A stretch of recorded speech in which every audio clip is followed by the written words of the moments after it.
अगर हमें अकाउंटेंट बनना है तो हमें सबसे पहली बेसिक जो चीज़ है वो आनी चाहिए, वो है कि एंट्री कैसे बनाएं। क्योंकि जब आप एक नॉन कॉमर्स स्टूडेंट से बात करते हो तो उसके लिए सबसे बड़ा डिफिकल्ट टास्क होता है entry banana.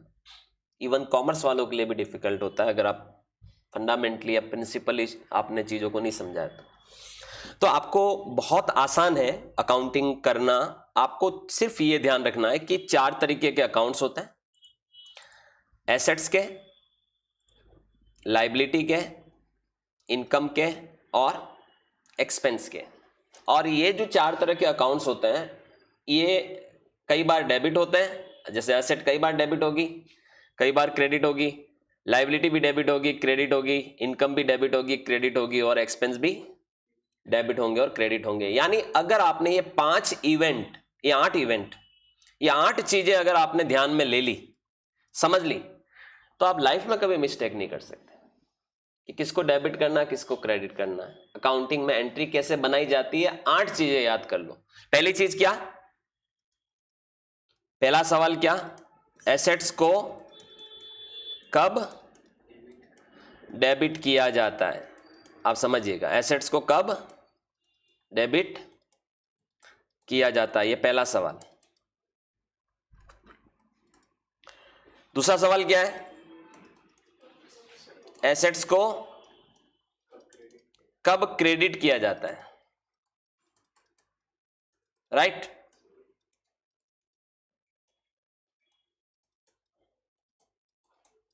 Same to same आप आगे के 8 सवाल समझ चुके होंगे।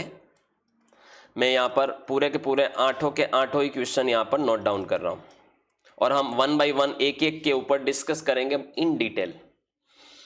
लाइबिलिटी को कब डेबिट किया जाता है और लाइबिलिटी को कब क्रेडिट किया जाता है। Right. Same to same income को कब डेबिट किया जाता है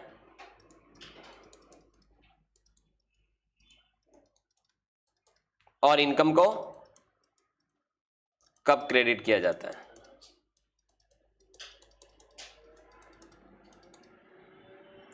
एक्सपेंसेस को कब डेबिट किया जाएगा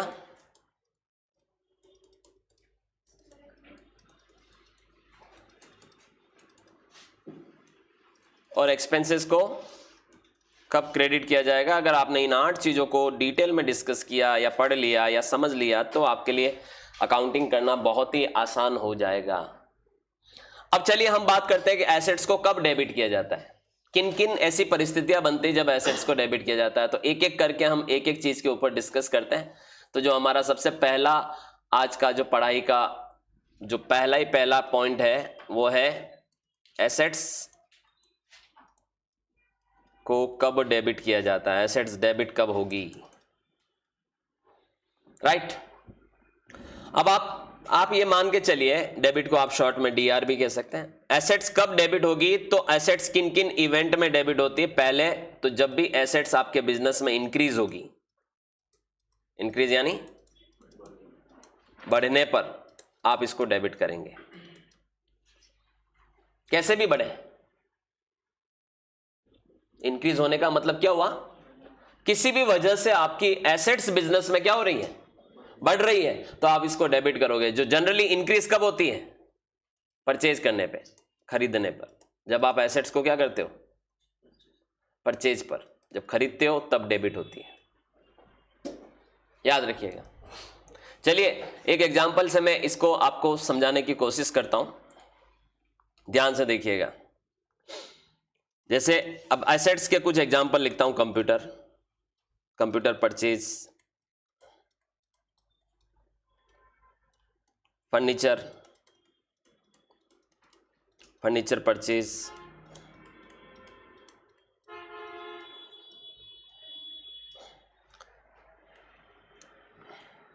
गुड्स परचेज। गुड्स भी एसेट्स ही होती है एक तरह से।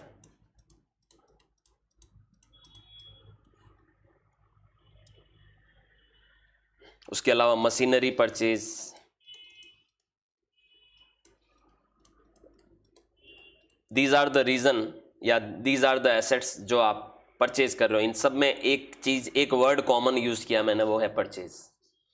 अब आप समझिए, अगर ये सब ऐसा होता है कि जब आप कोई भी एसेट्स खरीदते हो बिजनेस में, तो आपको वो एसेट अकाउंट क्या करना पड़ता है, डेबिट करना पड़ता है। तो कंप्यूटर अकाउंट ओपन करोगे, डेबिट करोगे, जितने भी रुपए से आप उसको परचेज कर रहे हो। फर्नीचर अकाउंट क्या करोगे, डेबिट करोगे, जितनी भी रुपए से आप उसको डेबिट कर रहे हो। गुड्स खरीद रहे हो तो परचेज अकाउंट, गुड्स की जगह क्या नाम लेते हैं हम, कौन सा अकाउंट यूज करते हैं, परचेज अकाउंट डेबिट होगा। मशीनरी जब खरीदेंगे तो कौन सा अकाउंट डेबिट होगा, मशीनरी अकाउंट डेबिट होगा। तो सीधी सी बात है, एसेट्स को जब भी आप खरीदोगे, एसेट्स बिजनेस में आएगी, बिजनेस में बढ़ेगी, ठीक है, इंक्रीज होने पर या comes in, what comes in हम कहते हैं कि बिजनेस में आने पर, ठीक है, इंक्रीज होना या आना एक ही बात है एक तरह से देखें तो जब भी बिजनेस में एसेट्स आएगी तो आप उसे डेबिट करोगे, याद रखिएगा, बढ़ने पर या आने पर। और ये दोनों एक्टिविटी अगर आप समझो इसको, तो परचेज करने पर आप एसेट्स को क्या करते हो, ऑलवेज डेबिट करोगे। सीधा सीधा बहुत सिंपल चीज है कि खरीदा है तो क्या करो, डेबिट कर दो एंट्री में। अच्छा, एक एंट्री के दो पहलू होते हैं, आप सबको बताया, एक अकाउंट डेबिट होता है, दूसरा क्रेडिट होता है। तो अभी हम दूसरे पे चर्चा नहीं करते, अभी हमें सिर्फ एसेट्स को समझना है कि whenever we purchase any asset, हमारी बुक्स में हमें उसे डेबिट करना है। ऑलराइट, अब हम दूसरे को समझते हैं कि भाई अगर आपकी एसेट्स कम हुई है, अगर यही एसेट्स क्या होती है, कम होती है, तो हम उसे क्या करते हैं, क्रेडिट करते हैं। बढ़ने पर डेबिट करोगे तो उल्टा, कम होने पर आप उसको क्रेडिट करोगे, ठीक है। तो क्रेडिट कब होगी, डिक्रीज होने पर, जब भी एसेट्स घटने पर आप उसको क्रेडिट करोगे। घटती कब है, अब देखिए, घटती दो केसेस में घट सकती है, एक तो आप उसको बेच रहे हो, सेल कर रहे हो, और दूसरा आप उसकी वैल्यू को डेप्रिसिएट कर रहे हो। क्योंकि अभी हम एसेट की बात करें तो हो सकता है वो करंट फिक्स्ड एसेट्स हो और आप उस पर क्या लगा रहे हो, डेप्रिसिएशन लगा रहे हो, मूल्यों में गिरावट दर्ज कर रहे हो आप। डेप्रिसिएशन क्या होता है कि भाई बेची नहीं, लेकिन अब वो उतनी वैल्यू की नहीं रही जितनी वैल्यू की हमने खरीदी थी। तो समय के साथ हम उसकी वैल्यू को गिरावट दर्ज करते हैं, हमारी बुक्स में रिकॉर्ड करते हैं कि भाई इस साल ये 50,000 से कम हुई, इस साल ये 30,000 से कम हुई, तो उसे कहते हैं गिरावट, उसी को हम डेप्रिसिएशन वर्ड यूज करते हैं। तो बेचने पे या डेप्रिसिएशन लगाने पर, या फिर आपने उस एसेट को बिजनेस से किसी अन्य वजह से, अपनी पर्सनल वजह से क्या कर दिया, निकाल लिया, ड्राइंग कहते हैं इसको। ऑनर अगर किसी बिजनेस एसेट को ले लेता है तो वो ड्राइंग कहलाता है। या फिर किसी भी तरीके की उस एसेट के साथ कोई एबनॉर्मल लॉस हो जाए, कुछ डैमेज हो जाए, तो लॉसेस के केस में आप एसेट्स को क्रेडिट करते हैं, याद रखिएगा। मतलब इन वजह से आपकी बिजनेस में एसेट क्या होगी, कम होगी। कई बार ये होता है कि लोग सोचते हैं कि यार कम तो तभी होगी जब हम बेचेंगे, कोई गारंटी नहीं है कि आप बेचोगे तो ही कम होगी। आप बेचोगे तब भी कम होगी, आप उसकी वैल्यू में गिरावट को दर्ज करोगे, डेप्रिसिएशन लगाओगे तब भी कम होगी। आप उसे व्यक्तिगत उपयोग है तो निकाल लोगे, आप ऑनर है तो आपने निकाल लिया अपने पर्सनल यूज के लिए, तब भी वो आपकी बुक्स में क्या होगी, कम होगी। या फिर किसी वजह से किसी तरह का एबनॉर्मल लॉस होता है, जैसे कहीं loss in transit, loss in damage, या लॉस बाय फायर, या लॉस बाय थेफ्ट। तो इन सारी एबनॉर्मल एक्टिविटी की वजह से आपकी बिजनेस में एसेट्स क्या होगी, कम होगी। तो इस केसेस में आप उन एसेट्स को क्रेडिट करोगे।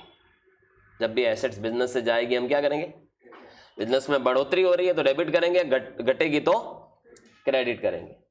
ऑलराइट, चलिए अब इन दोनों को हम प्रैक्टिकली देखते हैं। ये दो एग्जांपल लिए मैंने, दोनों एग्जांपल को प्रैक्टिकली इंप्लीमेंट करके देखते हैं। तो मैं आपके सामने कुछ बिजनेस ट्रांजैक्शन लिख रहा हूं और हम उन ट्रांजैक्शन से एंट्री में उनको कन्वर्ट करेंगे। तो चलिए, ये है हमारा एग्जांपल। अभी हमने दो इवेंट के ऊपर चर्चा की, डेबिट और क्रेडिट, एसेट के ऊपर बातें कर रहे हैं, इसलिए मैं यहां पर कुछ ऐसे ट्रांजैक्शन लिख रहा हूं, आपको इनमें एंट्री बना के बताना है मुझे, अभी जो आपने सीखा है उसके आधार पर, ठीक है।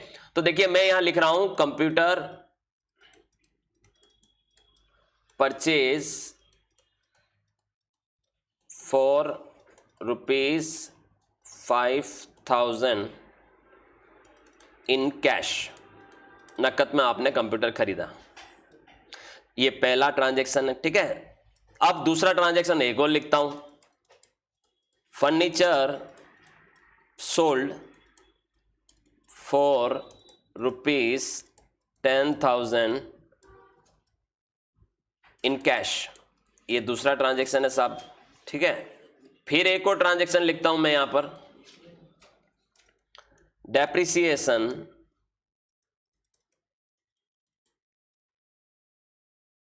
एट द रेट ऑफ, या डेप्रिसिएशन ऑन मशीनरी फॉर ₹5,000, आपको मशीनरी पे डेप्रिसिएशन लगाना है। और हम एक दो एंट्री करते हैं, building purchased for ₹50 lakh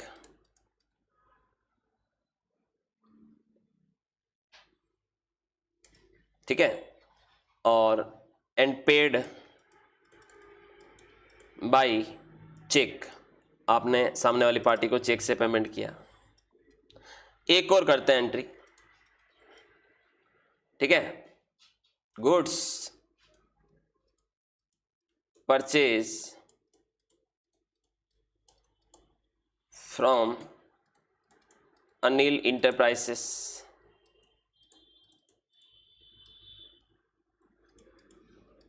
for ₹5,000 on credit. और एक और करते हैं, goods sold for ₹7,000 in cash. अब चलिए, ये 6 एंट्रियां मैंने लिखी है, इन 6 ही एंट्रियों में कहीं ना कहीं असेट के अकाउंट प्रभावित हुए हैं।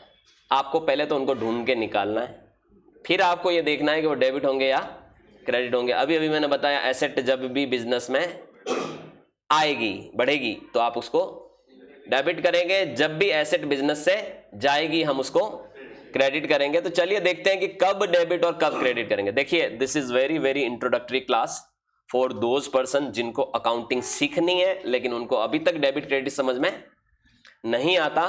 तो डेबिट क्रेडिट को सीखने का इससे बढ़िया तरीका और कोई नहीं हो सकता। या तो आप रट्टा मार लो कि इसको डेबिट करो, इसको क्रेडिट करो, इसको डेबिट करो, इसको क्रेडिट करो, नियम अनुसार। रट्टा मारोगे तो भी एंट्री नहीं बना पाओगे ट्रांजैक्शन के आधार पे। सो बेटर इट इज कि आपको इन 8 इवेंट को समझना पड़ेगा। पहली 2 इवेंट पर चर्चा हो रही है हमारी। कौन सी पहली 2 इवेंट है? व्हेनेवर एसेट इंक्रीज आप उसे डेबिट करिए, व्हेनेवर एसेट डिक्रीज आप उसे क्रेडिट करिए। अभी हमें देखिए, हमारे लिए एक और चैलेंजिंग टास्क ये होता है कि जब कोई ट्रांजैक्शन आपके सामने में, मैंने पूरी लाइन लिखी हुई ना, मैंने ये 7 एंट्रियां लिखी है, कितनी? 6। ये 6 के 6 ही ट्रांजैक्शन कहलाएंगे। क्या कहलाएंगे? बिजनेस में होने वाली जो लेन देन होती है उनको हम ट्रांजैक्शन कहते हैं। ट्रांजैक्शन को, अब देखिए ट्रांजैक्शन कैसे है, सिंपल इंग्लिश में एक लाइन लिख दी मैंने या हिंदी में एक लाइन लिख दी, ये ट्रांजैक्शन है। लेकिन इससे आप अकाउंटिंग कर नहीं पाओगे क्योंकि आधुनिक अकाउंटिंग, मॉडर्न अकाउंटिंग चलती है डबल एंट्री सिस्टम पर आधारित है। तो डबल एंट्री सिस्टम में क्या होगा, ट्रांजैक्शन को सबसे पहले कन्वर्ट करना पड़ेगा किसमें? ट्रांजैक्शन को आपको कन्वर्ट करना पड़ेगा जर्नल एंट्री में, और एंट्री में कन्वर्ट करने के लिए होते हैं नियम, रूल्स, और रूल्स के अनुसार ही एंट्री बनती है। और रूल हमें ये कह रहा है, एसेट के मुकाबले, एसेट को ध्यान में रखते हुए रूल हमें ये कहता है कि एसेट बिजनेस में आएगी तो डेबिट करिए, बिजनेस से जाएगी तो क्रेडिट करिए। What is asset? अब सवाल ये भी आता है, सर मेरे को तो एसेट भी नहीं पता है कि क्या होती है। तो देखिए समझिए, बिजनेस में जो भी संपत्तियां होती है, ऐसी चीजें होती है जिनकी मार्केट वैल्यू होती है, जिनकी रियलाइजेबल वैल्यू होती है। कल को मार्केट में बेचने निकलोगे तो पैसा आ जाएगा क्योंकि आपने खरीदते वक्त पैसा दिया था। तो ऐसी चीजों को हम एसेट कहते हैं। ऑलराइट, इसको सीधे तौर पे समझना है तो अपने खुद के एग्जांपल पे लेके समझिए। माना कि आपके पास लैपटॉप है, आप क्लास में लेके गए साहब, क्लास में आपका लैपटॉप का बैग कोई और बच्चा लेके चल निकले अगर, तो आप विरोध नहीं करोगे क्या? 100% करेंगे। क्यों? किसने दिए पैसे? हमने दिए, मतलब मेरा अगर लैपटॉप है और कोई और उठा के चलता बने तो मैं विरोध करूंगा। क्या बोलूंगा, भैया कहां लेके निकल रहा है, तो मेरा है। हम किसको बोल रहे हैं, सामने वाले को। दिस इज माइन, मैंने इसके लिए पे किया है, ये मेरी एसेट है। और मैं विरोध इसलिए कर रहा हूं क्योंकि मुझे पता है कि इस एसेट की वैल्यू है, कल को मैं इसको मार्केट में बेचने निकलूंगा तो वापस पैसे मिलेंगे मुझे। तो जब तक आपकी उस एसेट की वैल्यू है तब तक आप विरोध करोगे। लेकिन अब अभी आप सोचिए, आपने चिप्स का एक पैकेट खरीदा मार्केट से 20 रुपए का, और आपने क्लास में बैठ के चिप्स एंजॉय कर ली, पूरी खत्म कर ली, और वो पैकेट आपने अपनी कुर्सी के साइड में खाली रख दिया। अब कोई लेके चलता बने तो आप विरोध करोगे क्या, बताओ क्यों नहीं करोगे? क्योंकि अब उसकी कोई वैल्यू नहीं है। आपको कोई एतराज नहीं होगा, भैया तू लेके चल और घर पे आना, घर पे और भी बहुत सारे। तो एसेट में और एक्सपेंस में यही फर्क होता है। एसेट का रियलाइजेबल वैल्यू होता है, एक्सपेंस का रियलाइजेबल वैल्यू नहीं होता, बस ये फर्क है। This is the basic difference. दोनों के लिए हमने पे किया है, दोनों के लिए हमने कॉस्ट भरी है, लेकिन एक चीज की कॉस्ट अभी भी है, एक चीज का वैल्यू अभी भी है। समय के साथ जरूर कम होता जाएगा, ये अलग बात है, इसी को हम डेप्रिसिएशन कहते हैं। लेकिन दूसरी चीज का वैल्यू जीरो है। तो जिस चीज का वैल्यू जीरो हो जाता है, रियलाइजेबल वैल्यू, उसे हम खर्चा कहते हैं। और जिसका रियलाइजेबल वैल्यू जीरो नहीं होता तब तक हम उसे एसेट कहते हैं। ओके। और एसेट जो होती है वो नॉन रेकरिंग नेचर की होती है, यानी समय के साथ लंबे समय तक आपके बिजनेस को हेल्पफुल रहने वाली है। तो आपका ऐसा नहीं है कि भाई आज खरीदी और 2 महीने में 3 महीने में उसकी वैल्यू क्या हो जाए, जीरो हो जाए, ऐसा नहीं होगा। वो लंबे समय तक बिजनेस को क्या करती है, कंट्रीब्यूट करती है। इसलिए हम उसको एसेट मानते हैं और बैलेंस शीट में एसेट साइड में लिखते हैं कि भैया ये मेरी एसेट है, इतनी वैल्यू की मेरे पास क्या है, एसेट है। और एक्सपेंस के केस में क्या होता है, एक्सपेंस जैसे किया, खाया पिया, खत्म, तो उसको हम बैलेंस शीट में नहीं ले जाके रखते हैं कि भैया ये मैंने इसका इतना पैसा इस पे खर्च किया था। एक्सपेंस को हम P&L और ट्रेडिंग अकाउंट में ले जाते हैं, वो रेवेन्यू नेचर के अकाउंट होते हैं, और वो खर्च किया तो वो खर्चे में काउंट होता है कि ये मेरा खर्चा है। वो आपकी प्रॉफिट को रिफ्लेक्ट कहीं ना कहीं इफेक्ट करता है, क्योंकि आपने मान लो साल में 10 लाख कमाया, लेकिन 10 लाख में से 7 लाख आपका खर्च हो गया, तो आप ये बोलोगे कि मेरा नेट प्रॉफिट, शुद्ध लाभ कितना है बिजनेस से, only 3 lakh rupees. How much I earn it is not matter ये करता है कि मेरे पास बचा कितना है। समझ रहे हैं? अब आप समझिए, जो ज्वेलरी में जो डील करते हैं, ज्वेलरी ऑर्गेनाइजेशन होती है, ज्वेलर्स होते हैं, उनका करोड़ों रुपए का टर्नओवर होता है। करोड़ों तो छोड़ो, अगर बड़े लेवल पे तो अरबों का टर्नओवर है साल का। टर्नओवर मतलब सेल। बट क्या अरबों रुपए की सेल पर वो इनकम टैक्स देते हैं? नहीं, क्योंकि उनका प्रॉफिट मार्जिन बहुत कम होता है। 1 लाख रुपए का सोना बेचेंगे तो हो सकता है वो इस 1 लाख रुपए के सोने पे पॉइंट में पैसा कमाए, 300 रुपए 400 रुपए कमाए, तो 0.3% उनका प्रॉफिट मार्जिन हो गया। तो जब वो करोड़ों का टर्नओवर कर रहे हैं लेकिन उनका प्रॉफिट लाखों में आ रहा है, और वो इनकम टैक्स उन लाखों रुपए पर ही दे रहे हैं, न कि करोड़ों पे दे रहे हैं। तो आप ये समझिएगा, सेल वैल्यू में और प्रॉफिट में भी डिफरेंस होता है। सेल आपका टर्नओवर कहलाता है, इसका संबंध जीएसटी से होता है, इनडायरेक्ट टैक्स से होता है, क्योंकि जीएसटी आपको सेल वैल्यू पे देना है। लेकिन इनकम टैक्स का संबंध किससे होता है, प्रॉफिट पर। आपने कितना प्रॉफिट कमाया। हो सकता है मैंने इस साल करोड़ों रुपए की सेल की हो, लेकिन मेरे खर्चे उससे ज्यादा हो गए, तो मेरे को इनकम टैक्स 1 रुपया ही नहीं देना पड़ेगा, क्योंकि मैं प्रॉफिट में नहीं गया बल्कि लॉस में गया।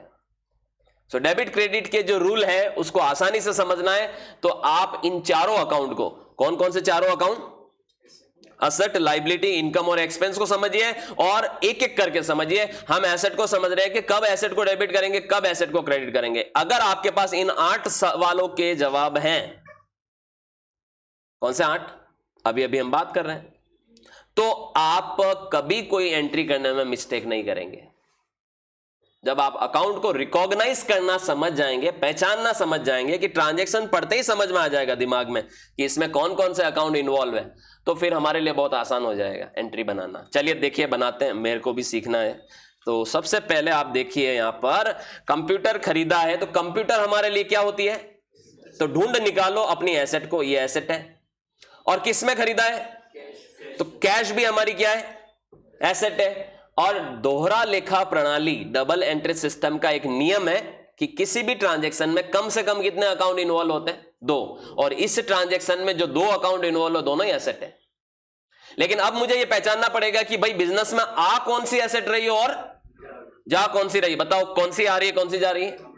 कंप्यूटर आ रही है, कैश जा रहा है। तो आने वाली एसेट को हम क्या करते हैं? डेबिट। जाने वाली एसेट को क्या करते हैं? क्रेडिट। हो गया, एंट्री बन गया सर। कैसे बना? Computer account debit 5000 to cash account. हो सकता है जो लोग कॉमर्स पढ़े हैं, जो इसकी जानकारी रखते हैं, उनको ये बहुत आसान लगेगी ये क्या है, लेकिन आप समझिए जो बिगिनर है, जिन्होंने एबीसीडी भी नहीं जानते कॉमर्स की, शुरुआत जो कर रहे हैं, उनके लिए ये रामबाण है, याद रखिएगा। वो क्या कहते हैं? सबसे ब्रह्मास्त्र। अकाउंटिंग फील्ड में एंटर होने के लिए ब्रह्मास्त्र है ये याद होना चाहिए, ये आना चाहिए। ऑलराइट, आगे बढ़ते हैं। समझ में आ गया ना क्यों डेबिट किया कंप्यूटर को, क्यों क्रेडिट किया? दोनों एसेट थी, एक डेबिट होनी थी, एक क्रेडिट होनी थी। एक आ रही है तो डेबिट किया, एक जा रही है तो क्रेडिट किया। आप समझिए, जो इंक्रीज होने वाली एसेट होती है इंक्रीज, उसको डेबिट किया, और जो एसेट डिक्रीज हो रही है उसको हमने क्या किया? क्रेडिट किया। Very simple. ये इंक्रीज हुई, ये डिक्रीज हुई, डेबिट क्रेडिट। अच्छा, एंट्री भी ऐसे ही करते हैं। इंग्लिश का जो जेड होता है वो ऑलमोस्ट ऐसे, ऊपर ये वाला पार्ट डेबिट कहलाता है, इसके जस्ट बीचों बीच से एक पार्ट चलता है वो क्रेडिट कहलाता है। डेबिट में हम डेबिट लिखते हैं, क्रेडिट में हम टू से शुरुआत करते हैं। तो बाई टू बाई भी कह सकते हो, डेबिट क्रेडिट भी कह सकते हो। ठीक है, टू का मतलब क्रेडिट ही है। बाई यानी उससे, टू यानी उसको। फर्नीचर बेचा तो देखिए एक एसेट कौन सी है? फर्नीचर। और नकद में बेचा दूसरी एसेट ये है। अब आप समझिए दोनों एसेट है।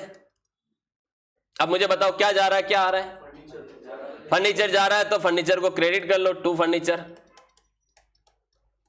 कितने से?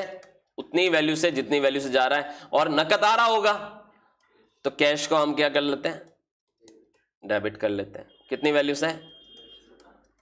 10,000 से। ये एंट्री हो गई। Very simple. एसेट जो बढ़ रही है उसे डेबिट करिए, जो एसेट घट रही है उसको क्रेडिट करिए। कितना आसान है एंट्री बनाना, नहीं?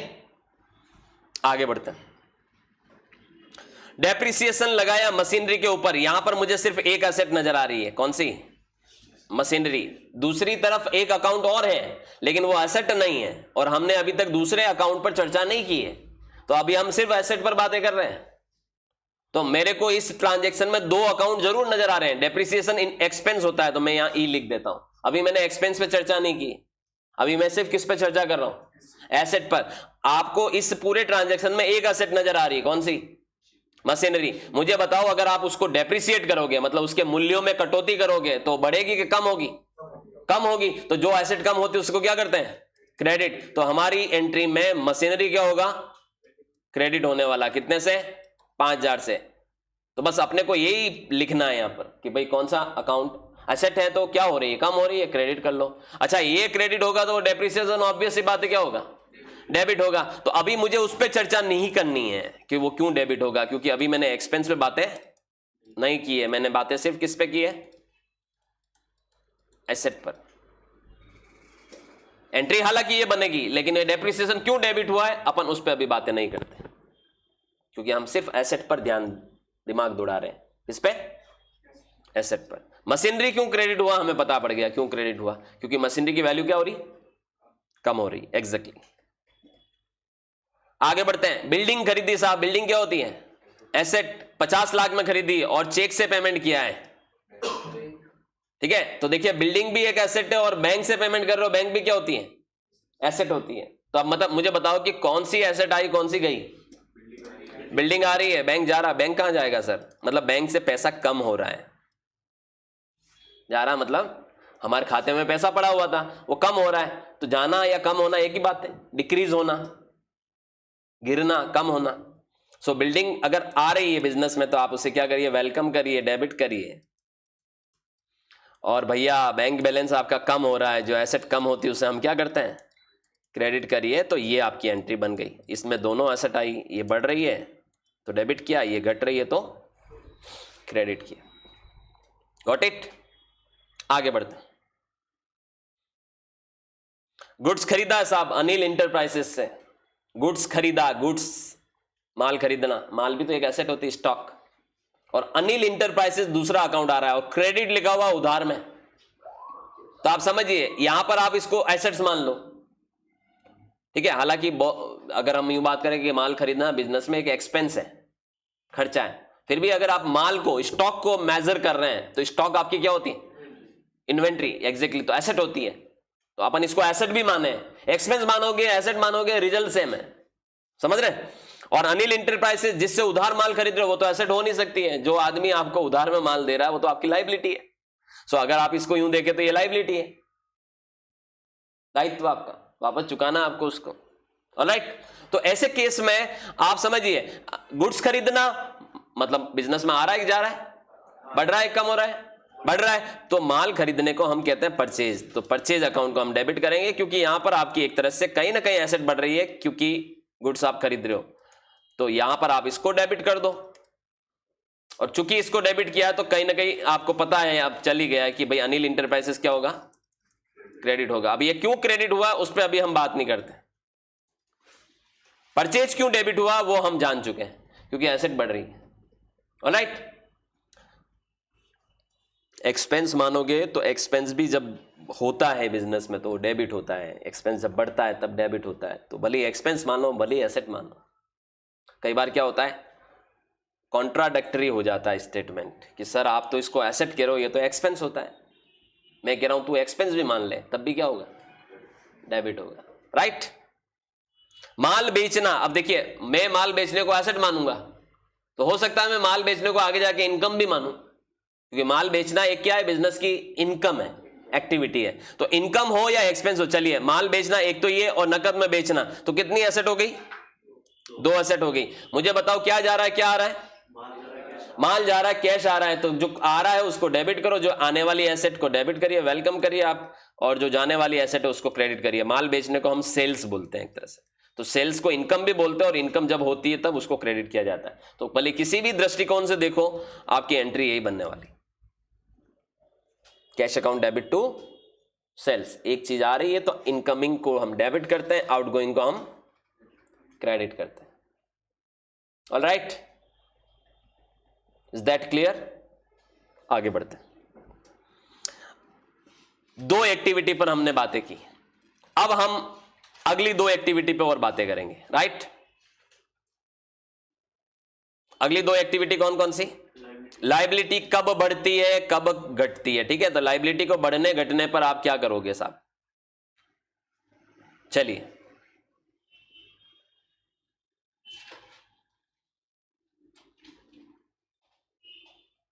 ये हमारा हो गया सेकंड पहलू, लायबिलिटी। लायबिलिटी यानी दायित्व, बिजनेस की वो सारी ऑब्लिगेशंस जिनको बिजनेस को चुकाना है, जिम्मेदारियां। जब आपसे कोई व्यक्ति कुछ मांगता है, क्योंकि आपने उससे कुछ लिया है, तो वो अगर आपसे मांग रहा है तो आपका वो दायित्व बनता है कि आपको उसको चुकाना है। तो दायित्व भी एक महत्वपूर्ण पिलर या कॉर्नर कह सकते हो, या महत्वपूर्ण अकाउंट कह सकते हो बिजनेस का। बिजनेस में दायित्व होते ही है। लायबिलिटी में क्या होता है कि लायबिलिटी जब भी बढ़ेगी, इंक्रीज होगी, आप समझिएगा, इंक्रीज यानी बढ़ने पर आप उसको क्रेडिट करोगे। इसका नेचर जस्ट विपरीत होता है एसेट के।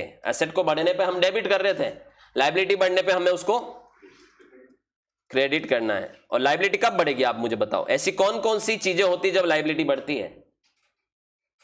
जब हम उधार में किसी से कुछ खरीदते हैं, जब हम किसी से लोन लेते हैं, जब हम किसी से एडवांस लेते हैं, जब हम उधार में कोई एसेट खरीदते हैं, उधार में कोई गुड्स खरीदते हैं, जब हमें कोई अपने जो खर्चे हैं, जो कि खर्चे कंफर्म हो गए हैं, ड्यू हो गए हैं, और हमने उनको नहीं चुकाया होता है, जब हम बैंक से जमा से ज्यादा विड्रॉ करते हैं, है ना, जिसको कहते हैं ओवर कैश क्रेडिट या ओवरड्राफ्ट, इन सारी पिक्चर में आपकी लायबिलिटी बढ़ती है।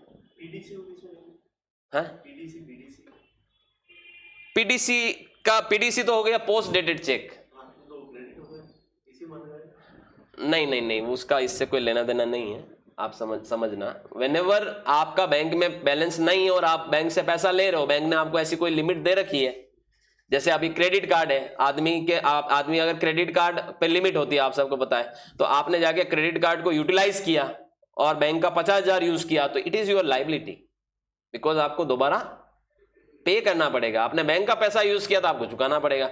तो ये सब वजह से आपकी लाइबिलिटी क्या होती है, बढ़ती है, याद रखिएगा। और लाइबिलिटी जब भी गिरती है, कम होती है, घटती है, डिक्रीज होती है, तो हम उसको क्या करते हैं, डिक्रीज होने पर, घटने पर हम उसको डेबिट करते हैं। उल्टा नेचर है लाइबिलिटी का एसेट के मुकाबले, बिल्कुल विपरीत चलेगी लाइबिलिटी एसेट के। बढ़ने पर क्रेडिट होगी, घटने पर डेबिट होगी। ठीक है, अब आप समझिए कौन कौन सी ऐसी एक्टिविटी होती है जब लाइबिलिटी बढ़ती है या घटती है। तो लाइबिलिटी कब इंक्रीज होती है, चलिए मैं आपको ये सारी एक्टिविटी यहां पर बता रहा हूं। मैं ये जो निशान बना रहा हूं ये इंक्रीज का है, और जस्ट इसका उल्टा निशान बनाऊंगा वो डिक्रीज का है कि लाइबिलिटी आपकी कब कम होगी। ठीक है, तो चलिए हम देखते हैं, पहले तो समझते हैं इसको टेक्निकली कि कब डेबिट होती है, कब, मतलब देखिए ऑब्वियस सी बात है, बढ़ेगी तो आप उसको क्या करोगे, क्रेडिट करोगे, और घटेगी तब आप इसको डेबिट करोगे। अब कब क्रेडिट होगी, कब घटेगी, वो देखते हैं। लाइबिलिटी कब बढ़ती है, लोन लेने पर, लोन लेने पर बढ़ेगी ना, लेकिन जब आप उसी लोन को वापस चुकाओगे, लोन का रीपेमेंट करने पर, वो क्या होगी, घटेगी। दूसरा, बिजनेस में कैपिटल लगाने पर, कैपिटल क्या होती, पूंजी, कौन लगाता है, ओनर। तो ओनर अगर बिजनेस को पैसा दे रहा है तो एक तरह से बिजनेस की तो लाइबिलिटी बढ़ रही है कैपिटल लगाने पर। और ड्राइंग करने पर, ओनर अगर बिजनेस से वापस पैसा निकाल रहा है तो उसे कहते हैं ड्राइंग। तो ड्राइंग करने पे लाइबिलिटी क्या होती है, घटेगी। कैपिटल लगाने पे बढ़ेगी, ड्राइंग करने पे घटेगी। ठीक है। तीसरा, क्रेडिट परचेज। अगर क्रेडिट परचेज ऑफ गुड्स या एसेट, अगर आप कुछ भी उधार पे खरीद रहे हो, credit purchase of goods and credit purchase of assets, उधार पे अगर आप कोई गुड्स या एसेट्स खरीद रहे हो तो आपकी लाइबिलिटी क्या होगी, बढ़ेगी। और कम कब होगी, जब आप वापस से पेमेंट करोगे, पेमेंट टू सप्लायर। सप्लायर कौन होते हैं, जिनसे आपने माल खरीदा था। पेमेंट टू वेंडर्स, वेंडर्स कौन होते हैं, जिनसे आपने एसेट खरीदी थी, याद रखिएगा। तो अगर आप अपने सप्लायर या अपने वेंडर को पेमेंट कर रहे हैं तो आपकी लाइबिलिटी कम होगी। ऑलराइट। उसके अलावा अगर आपने बैंक से ओवरड्राफ्ट या बैंक ओडी या ओसीसी को यूटिलाइज किया है तो लाइबिलिटी बढ़ेगी। वापस से रीपेमेंट करोगे तो आपकी लाइबिलिटी क्या होगी, रीपेमेंट टू बैंक ओडी या ओसीसी, ओवर कैश क्रेडिट, आपका लाइबिलिटी क्या होगा, कम होगा। ऑलराइट। उसके अलावा और क्या पिक्चर बनती है लाइबिलिटी बढ़ने की, जब आपका कोई एक्सपेंसेस ड्यू होता है, खर्चा जो आपका ड्यू हो रहा है। क्या ड्यू का मतलब क्या होता है, ड्यू या आउटस्टैंडिंग, कि बकाया है, आपको चुकाना है। तो भैया अगर खर्चा मेरा चुकाना है तो मतलब मेरी क्या है, लाइबिलिटी बढ़ रही है। और जब मैं उस ड्यू एक्सपेंस को क्या करूंगा, पेमेंट करूंगा, तो वो मेरी लाइबिलिटी क्या होगी, कम होगी। उसी तरह से अगर आपका कोई टैक्स ड्यू बनता है तो वो आपकी लाइबिलिटी है, याद रखिएगा। जहां गवर्नमेंट को आपको टैक्स देना है, और जब आप टैक्स का पेमेंट करोगे तो कहीं ना कहीं आपकी वो लाइबिलिटी कम होगी। ये सारी पिक्चर आपको ध्यान में रखनी है कि ये सब लाइबिलिटी बढ़ाने और घटने के एग्जाम्पल है। ऑलराइट। चलिए हम कुछ एंट्रीज से इसके डेबिट और क्रेडिट के कॉन्सेप्ट को समझते हैं। यहां पर मैंने आपको सारी वो घटनाएं लिख दी है जो घटनाएं लाइबिलिटी को बढ़ाती है या क्या करती है, घटाती है। अब मैं इनको यहां पर पिक्चर फॉर्मेट में या एंट्री फॉर्मेट, ट्रांजैक्शन फॉर्मेट में यहां पर लिख रहा हूं। तो सबसे पहला transaction, loan taken from ICICI bank for ₹50,000। अब आप समझिए 50,000 का लोन लिया ICICI बैंक से, ठीक है। दूसरी घटना लिखता हूं, purchase goods on credit for ₹5,000 from ABC enterprises. Alright, अब इनमें आप समझ लीजिए हमें अब वो सारे पहलू को यहां पर कंसीडर करना है जो अब तक हम डिस्कस कर चुके हैं। दो पहलू एसेट बढ़ने और घटने को डिस्कस कर चुके हैं और दो पहलू अभी हम और डिस्कस करने जा रहे हैं, लायबिलिटी बढ़ना और घटना। तो उन चारों को ध्यान में रखते हुए एंट्री बनानी है। पहले मैंने जो 5-6 एंट्री बनाई थी उसमें सिर्फ दो पहलुओं को ही ध्यान में रखा था, अब 4 पहलू को ध्यान में रखते हुए हमें काम करना है, ठीक है। तीसरा, repayment of ICICI loan ₹10,000 made by cheque. आपने चेक से रीपेमेंट किया लोन का। चौथा, फर्नीचर परचेज फॉर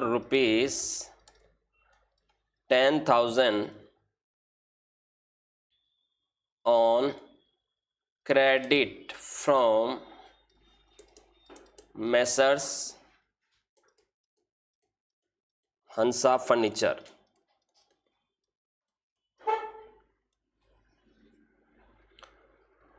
और एक को लिख देता हूं,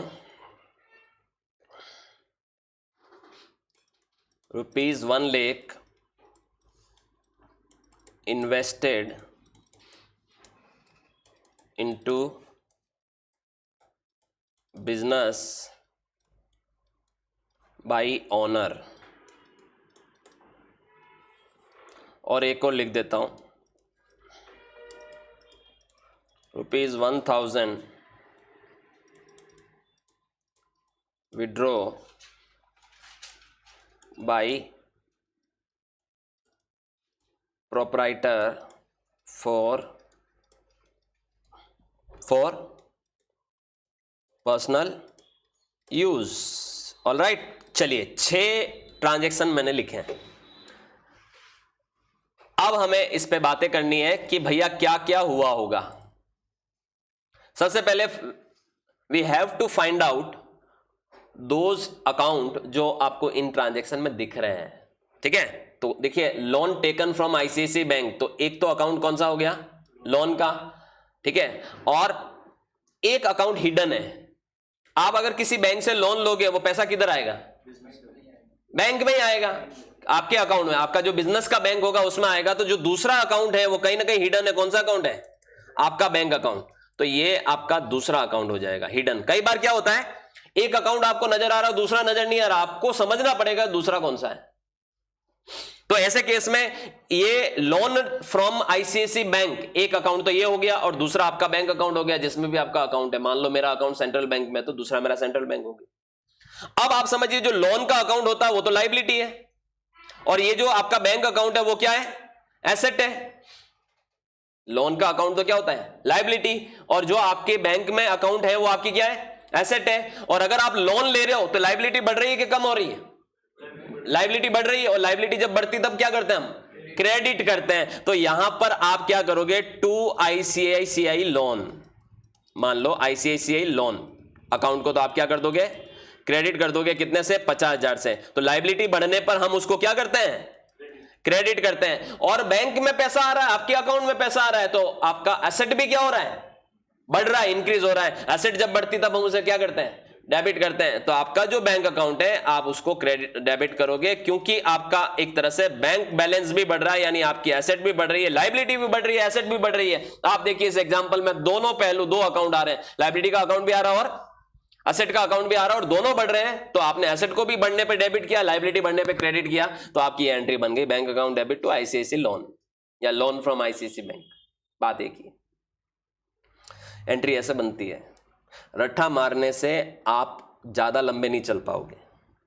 होता ना, जब कॉमर्स में टीचर लोग पढ़ाते हैं तो बच्चों को क्या करते हैं, रटाते हैं कि भैया इस चीज की ये एंट्री होगी, इस चीज की ये एंट्री होगी, इस चीज की ये एंट्री होगी, वो उनको रटाते हैं और बच्चे उसको एकदम से क्या कर लेते हैं, रट लेते हैं। अच्छा क्या होता है, जब 11th क्लास में 12th क्लास में आप पढ़ते हो तो आपका वो एंट्री का लेवल वो गिनी चुनी एंट्रीज होती है, रिपीटेटिव नेचर की एंट्रीज होती है, तो जब आप रट लेते हो तो आप उसमें सक्षम बन जाते हो कि आप वो एंट्री कर पा रहे हो और आपको कंफर्टेबली फील भी होने लग जाता है समय के साथ साथ कि यार आपको अकाउंटिंग आ गई है। लेकिन जब आप रियल प्रैक्टिकल वर्ल्ड में उतरते हो और वहां पर आप ऐसे ऐसे ट्रांजैक्शन सुनते हो कि आपकी, अगर आप रटे हुए हो ना तो आपकी बत्ती गुल हो जाएगी, तो फिर फेल हो वहां पे। तो कभी भी ध्यान देना, नियम अगर आपको रूल्स याद है, चलो रटना तो पड़ेगा, याद तो रखना पड़ेगा, लेकिन अगर आपने उसको इंप्लीमेंट करना सीख लिया जैसे मैं अभी कर रहा हूं, तो आप लाइफ में कभी मिस्टेक नहीं करोगे। और अकाउंटिंग भी एक ऐसा सब्जेक्ट है जो साइकिल चलाने और तैरने जैसा होता है। अब आप बोलोगे सर कहां कंपेयर किया आपने, साइकिल चलाना एक बार सीख लिया कभी नहीं भूलते हैं, भले वो आपकी प्रैक्टिस में नहीं है। तैरना एक बार सीख लिया कभी नहीं भूलोगे, वैसा ही अकाउंटिंग एक बार सीख ली कॉन्सेप्चुअली कभी नहीं भूलोगे, भले आपकी वो प्रैक्टिस में नहीं है। ऐसा सब्जेक्ट है। ऑलराइट, आगे बढ़ते हैं। परचेज गुड्स, तो देखिए एक तरफ तो मुझे परचेज आ रहा है जो कि मैंने क्या मानी थी, एसेट मानी थी, और किससे परचेज किया, क्रेडिट पे, क्रेडिट यानी उधार में, एबीसी इंटरप्राइजेस है, तो ये मेरी क्या हो गई, लायबिलिटी हो गई। ये मेरी क्या हो गई, लायबिलिटी हो गई। एक एसेट और एक लायबिलिटी है। अब एसेट का क्या नियम होता है, देखिए परचेज कर रहा हूं मतलब बिजनेस में इनफ्लो हो रहा है, आ रही है, बढ़ रही है, तो परचेज को हम क्या कर देंगे, डेबिट कर देंगे, आने पे डेबिट करते हैं 5,000 से, क्योंकि ये बढ़ रही है। और देने वाला व्यक्ति कौन है, और उधार में दे रहा है, मतलब वो आपकी लायबिलिटी भी बढ़ रही है, आपको उसको चुकाना पड़ेगा आगे जाके। तो लायबिलिटी जब बढ़ती है हम उसको क्या करते हैं, क्रेडिट करते हैं। तो एबीसी इंटरप्राइजेस को आप क्रेडिट इस वजह से करोगे क्योंकि आपकी लायबिलिटी इंक्रीज हो रही है।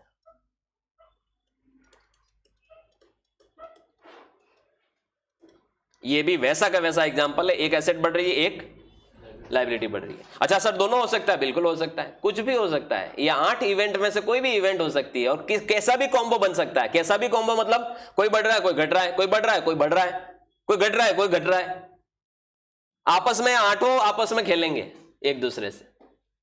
अकाउंटिंग में कौन से आठों, असेट बढ़ना, असेट घटना, लायबिलिटी बढ़ना, लायबिलिटी घटना, एक्सपेंस बढ़ना, एक्सपेंस घटना, इनकम बढ़ना, इनकम घटना। ऑलराइट, आगे बढ़ते। रीपेमेंट किया है आईसीआईसी लोन का, तो एक अकाउंट तो आपका आईसीआईसी लोन हो गया, और चेक से किया तो एक अकाउंट आपका बैंक हो गया। अब हमें पता है लोन अकाउंट तो लायबिलिटी होता है और बैंक अकाउंट एसेट होता है। अच्छा अगर आप लोन चुका रहे हो तो लायबिलिटी बढ़ रही है कि घट रही है, घट रही है। और लायबिलिटी जब घटती है तो हम क्या करते हैं, डेबिट करते हैं। तो आईसीआईसी लोन को हम यहां पर डेबिट करेंगे, कितने से, 10,000 से। और अगर हम रीपेमेंट कर रहे हैं तो आप ये भी समझिए, अगर हम रीपेमेंट कर रहे हैं तो आप ये भी समझिए कि हमारा बैलेंस भी तो कम हो रहा है, बैंक बैलेंस, तो हमारी एसेट भी तो क्या हो रही है, कम हो रही है, डिक्रीज हो रही है। तो जब एसेट डिक्रीज होती है तो हम क्या करते हैं, उसको क्रेडिट करते हैं। तो आप यहां पर देखिए, अब देखिए कैसी इवेंट बनी कि लायबिलिटी भी डिक्रीज हो रही है और एसेट भी डिक्रीज हो रही है। आप इन ये जो मैं यहां इंडिकेटर डाल रहा हूं इनको भी ध्यान से समझिए कि किसी एंट्री में दोनों इंडिकेटर बढ़ते हुए दिख रहे हैं, किसी एंट्री में दोनों इंडिकेटर घटते हुए दिख रहे हैं। ऑलराइट, आगे बढ़ते हैं। तो ICICI loan account debit to bank हो जाएगा। फर्नीचर खरीदा साहब, तो एक तरफ तो फर्नीचर जो कि एसेट अकाउंट है, और क्रेडिट में खरीदा मैसर्स हंसा फर्नीचर से, तो दूसरा है हंसा फर्नीचर, ये लायबिलिटी है। एसेट बढ़ रही है, फर्नीचर बिजनेस में आ रहा है, तो फर्नीचर अकाउंट क्या हो जाएगा, डेबिट हो जाएगा। और अगर कोई उधार में आपको फर्नीचर दे रहा है तो आपकी लायबिलिटी भी क्या हो रही है, बढ़ रही है। और जब लायबिलिटी बढ़ती है तो हम क्या करते हैं, उसको क्रेडिट करते हैं। तो मैसर्स हंसा फर्नीचर को आपको क्या करना पड़ेगा,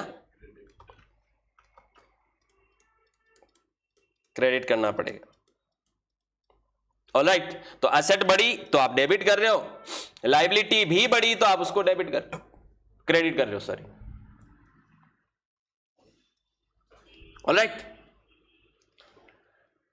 1,00,000 रुपए इन्वेस्ट किए बिजनेस में ऑनर द्वारा। देखिए इसमें दोनों अकाउंट हिडन है। ऑनर बिजनेस में पैसा लगाता है तो ऑनर को कौन रिप्रेजेंट करता है? Capital account. तो एक तो हो गया कैपिटल अकाउंट आपका, और अगर बिजनेस में लगा रहा है तो पैसा किधर आया होगा? बिजनेस में आया होगा। तो दूसरा अकाउंट यहां पर आपको दिख रहा है कैश अकाउंट, क्योंकि ये नहीं बता रखा है कि उसने पैसा खाते में डाला है या कैसे दिया है, तो हम यही मानेंगे कि कैश में आया पैसा। तो अब आप देखिए कैश कौन सा अकाउंट होता है? एसेट का। और कैपिटल कौन सा अकाउंट होता है? लाइबिलिटी का। ऑनर अगर बिजनेस को कुछ दे रहा है तो लाइबिलिटी बढ़ रही है, और लाइबिलिटी जब बढ़ती है तो हम उसको क्या करते हैं? क्रेडिट करते हैं। तो कैपिटल अकाउंट को हम क्रेडिट करेंगे। कितने से? 1,00,000 से। और एसेट बिजनेस में देखिए वो दे रहा है तो बिजनेस में पैसा भी तो आ रहा है, तो एसेट भी बढ़ रही है, तो कैश अकाउंट को हम क्या करेंगे? डेबिट करेंगे 1,00,000 से। तो देखिए आपकी एंट्री बन गई cash account debit to capital. Asset भी बढ़ रही है और लाइबिलिटी भी बढ़ रही है। कॉम्बिनेशन कुछ भी बन सकता है। Again and again I am saying this. Alright, आगे बढ़ते। ऐसा होता था कि ओनर ने अपने प्रॉफिट में से 1,00,000 रीइन्वेस्ट की। नहीं, प्रॉफिट तो बिजनेस में ही है, प्रॉफिट तो उसने निकाला ही नहीं है। प्रॉफिट है, जो प्रॉफिट हुआ वो ऑनर ने अपने कैपिटल में ले लिया। जैसे प्रॉफिट होता है, जैसे मान लो प्रोप्राइटरशिप फर्म है, प्रॉफिट हो रहा है तो वो उसी के कैपिटल में जाके क्या होता है? ऐड होता है। तो साल के एंड में आपको एक एंट्री करनी पड़ती है, PNL account debit to capital. ये क्लोजिंग एंट्रीज कहलाती है कि आपने अपना इस साल का प्रॉफिट निकाल के किस में ट्रांसफर कर लिया? कैपिटल में। उसने अपनी ही पूंजी में जाके जोड़ दिया, तो वो एंट्री होती है PNL account debit to capital. और अगर लॉस होता है तो उल्टी एंट्री हो जाती है, capital account debit to PNL. ये अब थोड़ा ऊपर का लेवल का बात हो गया, अभी वहां तक नहीं चलते अपन, ठीक है? आगे बढ़ते हैं। हाँ, ये हो सकता है प्रॉफिट ऑनर ने निकाल लिया, तो प्रॉफिट अगर ऑनर ने निकाल लिया तो वो तो ड्रॉइंग हो गई, तो ड्रॉइंग अकाउंट डेबिट टू फिर पीएनएल हो जाएगी एंट्री।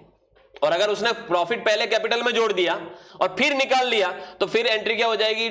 मतलब एक तरह से ड्रॉइंग अकाउंट डेबिट टू, निकाला कैसे होगा?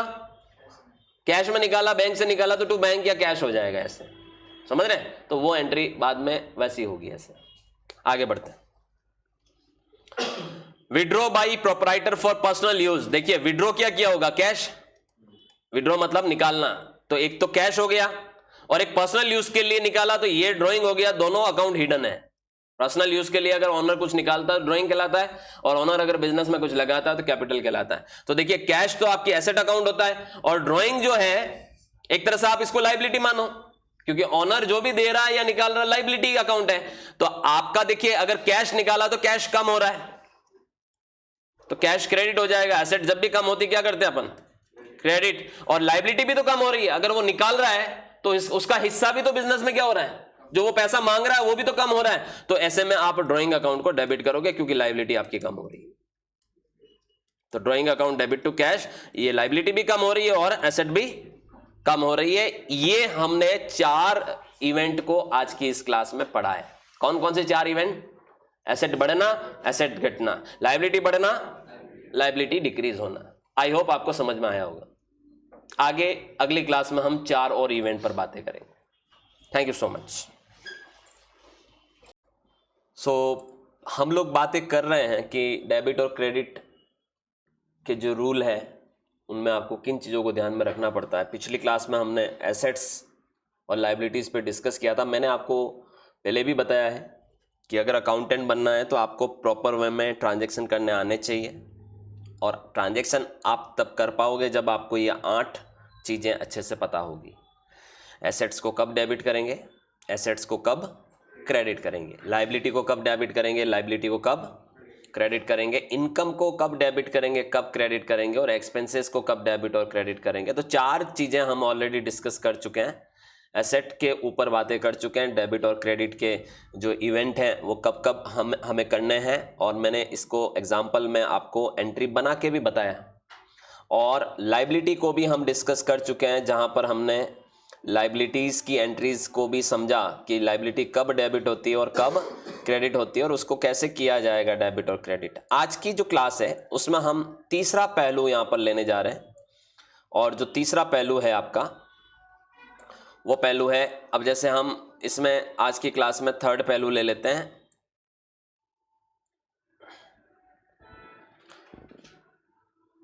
इनकम पे बात करते हैं, ठीक है।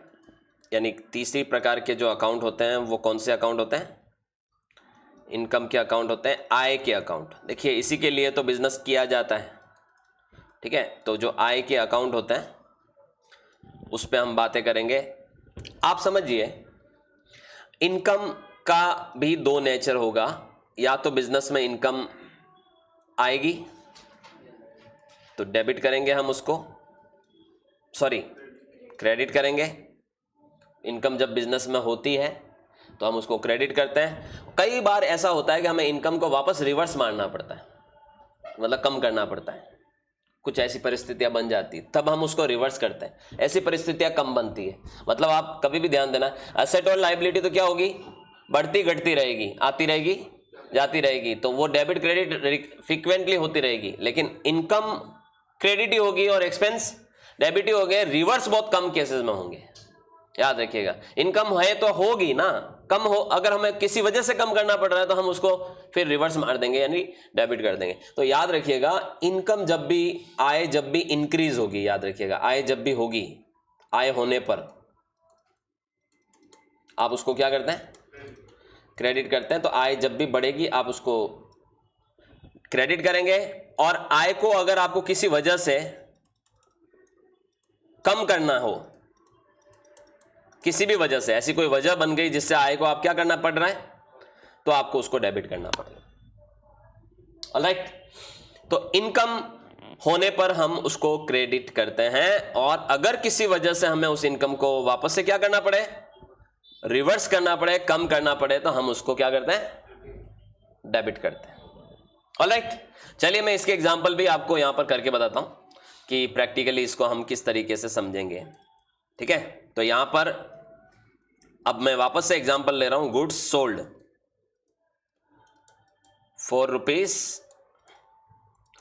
₹5,000, ठीक है।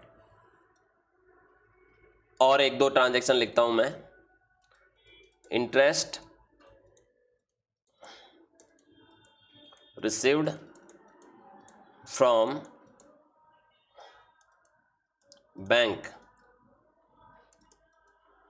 फॉर ₹2,000, और लिख रहा हूं डिविडेंड रिसीव्ड फॉर ₹500, और हम यहां बात करें रेंट रिसीव्ड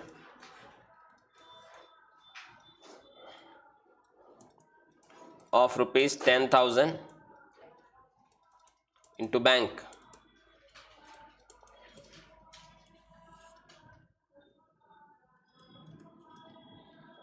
अब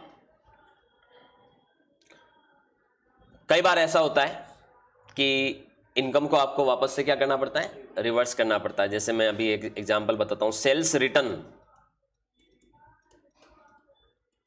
ऑफ गुड्स ₹1,000 टू मोहन, या by Mohan, not to Mohan, by Mohan. तो ये जो केसेस हैं इन पे हम थोड़ा चर्चा करेंगे कि भाई इन केसेस में आपको किस तरह से इनकम के लेजर्स को फाइंड आउट करना है, ढूंढना है, और नियमों को किस तरह से आपको ध्यान में रखते हुए एंट्री बनानी है। तो अब आप देखिए, अभी हम बात कर रहे हैं इनकम की, कि इनकम जब भी होगी तो आप उसको क्रेडिट करिए, रिवर्स करना पड़ा किसी वजह से तो आप उसको डेबिट करिए। तो देखिए माल बेचना, तो माल बेचना यानी सेल। अब मैं आपको पहले एसेट के एग्जांपल दे रहा था, तब मैं इसको एसेट भी कंसीडर कर रहा था। अब मैं अगर इसको इनकम मानूं, क्योंकि ये बिजनेस की एक रेकरिंग नेचर की एक्टिविटी है कि माल बेचना और माल खरीदना, तो माल खरीदने को आप एक्सपेंस मान सकते हो, माल बेचने को इनकम मानोगे। सेल वैसे भी इनकम होती है आपकी, कहां जाती है? ट्रेडिंग अकाउंट में जाती है। तो ऐसे केस में आप इसको इनकम मानो। और 5,000 रुपए में माल बेचा तो इनकम हुई 5,000 की। तो इनकम जब भी होगी आपको उसको क्या करना होगा? क्रेडिट करना होगा टू सेल्स 5,000। अब देखिए हमें वो पहलू भी देखना है कि भाई माल बेचा होगा 5,000 में तो क्या आया होगा? कैश आया होगा। तो एक अकाउंट यहां हिडन है, कैश। कैश क्या होती है? एसेट। और बिजनेस में एसेट बढ़ती है तो हम क्या करते हैं? डेबिट करते हैं। तो यहां पर आप कैश अकाउंट को डेबिट करोगे। पूरी एंट्री करने के लिए आपको सारे अकाउंट अच्छे से समझ में आने चाहिए, याद रखिएगा, ठीक है। तो एसेट बढ़ने पर आप उसको डेबिट करते हो और इनकम बढ़ने पे हम उसको क्रेडिट करते हैं, याद रखिएगा। तो कैश टू सेल्स एंट्री हो जाएगी। ऑलराइट, अगली एंट्री देखिए आप, इंटरेस्ट रिसीव्ड। इंटरेस्ट रिसीव्ड एक अकाउंट हो गया आपका, ये भी इनकम है, ब्याज मिला आपको। फ्रॉम बैंक, तो बैंक यहां दूसरा अकाउंट हो गया। बैंक को हम क्या मानते हैं? एसेट मानते हैं। अब समझिए इंटरेस्ट रिसीव हुआ मतलब हमारी इनकम है, तो हम इंटरेस्ट रिसीव को क्या कर देंगे? क्रेडिट कर देंगे, ठीक है, 2,000 रुपए से। और अब इंटरेस्ट आया किस में होगा? बैंक में आया होगा। तो बैंक में आया तो आपका बैंक अकाउंट क्या होगा? बड़ा होगा, बैंक बैलेंस बड़ा होगा। तो एसेट बढ़ी है, एसेट बढ़ने पे आप उसको क्या करते हैं? डेबिट करते हैं। तो आप ये देख सकते हैं एसेट बढ़ने पे हमने उसको डेबिट किया, इनकम बढ़ने पे हमने उसको क्रेडिट किया, एंट्री बन गई आपकी साथ। फिर आप देखिए तीसरी एंट्री, डिविडेंड रिसीव्ड, लाभांश मिला है। शेयर मार्केट में जब आप शेयर्स खरीदते हैं तो आपको कंपनियां डिविडेंड देती है, तो ये आपकी क्या है? इनकम है। और डिविडेंड किस में आता है? ये भी बैंक में आता है। तो दूसरा अकाउंट यहां पर हिडन है, बैंक। बैंक क्या होती है? एसेट होती है। तो आप समझिए डिविडेंड मिला मतलब ये भी इनकम है। तो टू डिविडेंड रिसीव्ड, इनकम जब भी होगी आप उसको क्या करोगे? क्रेडिट करोगे। ऑलराइट, 500 रुपए से। और बैंक में पैसा आया तो बैंक बैलेंस बढ़ा, तो एसेट जब भी बढ़ती है हम उसको क्या करते हैं? डेबिट करते हैं। तो ये बैंक बैलेंस बढ़ा तो हमने इसको डेबिट कर देना है। तो आप समझिए एसेट बढ़ी तब भी आपने डेबिट किया, इनकम बढ़ी तब आपने इसको क्रेडिट किया। ये आपकी एंट्री। एंट्रियां हमेशा नियम से होगी, मैं बार बार कह रहा हूं। आप रट लोगे तो काम नहीं चलेगा, क्योंकि रटने से आप रुक जाओगे कहीं ना कहीं जाके। रूल्स याद होंगे तो आप फट से उन रूल्स को अप्लाई करके ट्रांजैक्शन में से ढूंढ निकालोगे क्या एंट्री होगी। ऑलराइट, आगे बढ़ते हैं। रेंट रिसीव्ड, देखिए हर जगह रिसीव्ड वर्ड लिखा हुआ है, मतलब वो आपकी क्या है? इनकम है। और इनटू बैंक मतलब आपको कहां मिला? बैंक में मिला। अगेन इनकम है तो हम उसको क्या करते हैं? क्रेडिट करते हैं। रेंट रिसीव्ड,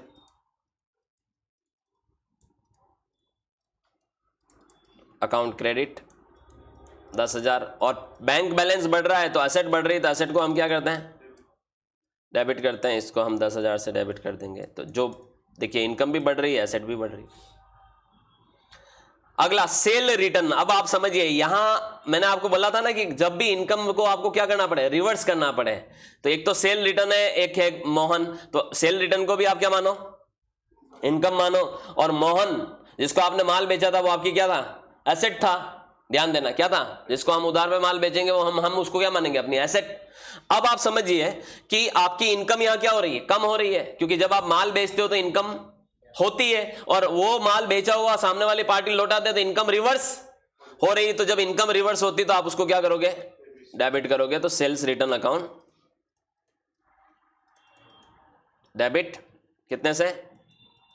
1,000 रुपए से। और अब देखिए मोहन एक एसेट है, और एसेट क्या हो रही? कम हो रही है। अगर मोहन आपको 1,000 रुपए का माल वापस दे रहा है तो वो कल को 1,000 रुपए कम देगा, तो आपकी एसेट क्या हो रही है? कम हो रही है। तो एसेट कम होने पर हम उसको क्या करते हैं? क्रेडिट करते हैं। तो मोहन अकाउंट को आप क्या करोगे? यहां पर क्रेडिट करोगे। यानी इनकम भी कम हुई, एसेट भी कम हुई। ये एग्जांपल है यहां पर। ऑलराइट, अच्छा इस एग्जांपल के साथ एक और चीज मैं बता रहा हूं आपको यहां पर। इस चूंकि इनकम पे बातें कर रहे हैं तो कुछ एंट्रीज और हमें बातें जरूर करनी चाहिए, क्योंकि वो इनकम से जुड़ी हुई एंट्रीज हैं। जैसे कई बार ऐसा होता है कि आपको कोई इनकम एडवांस में मिल जाती है। क्या मिल जाती?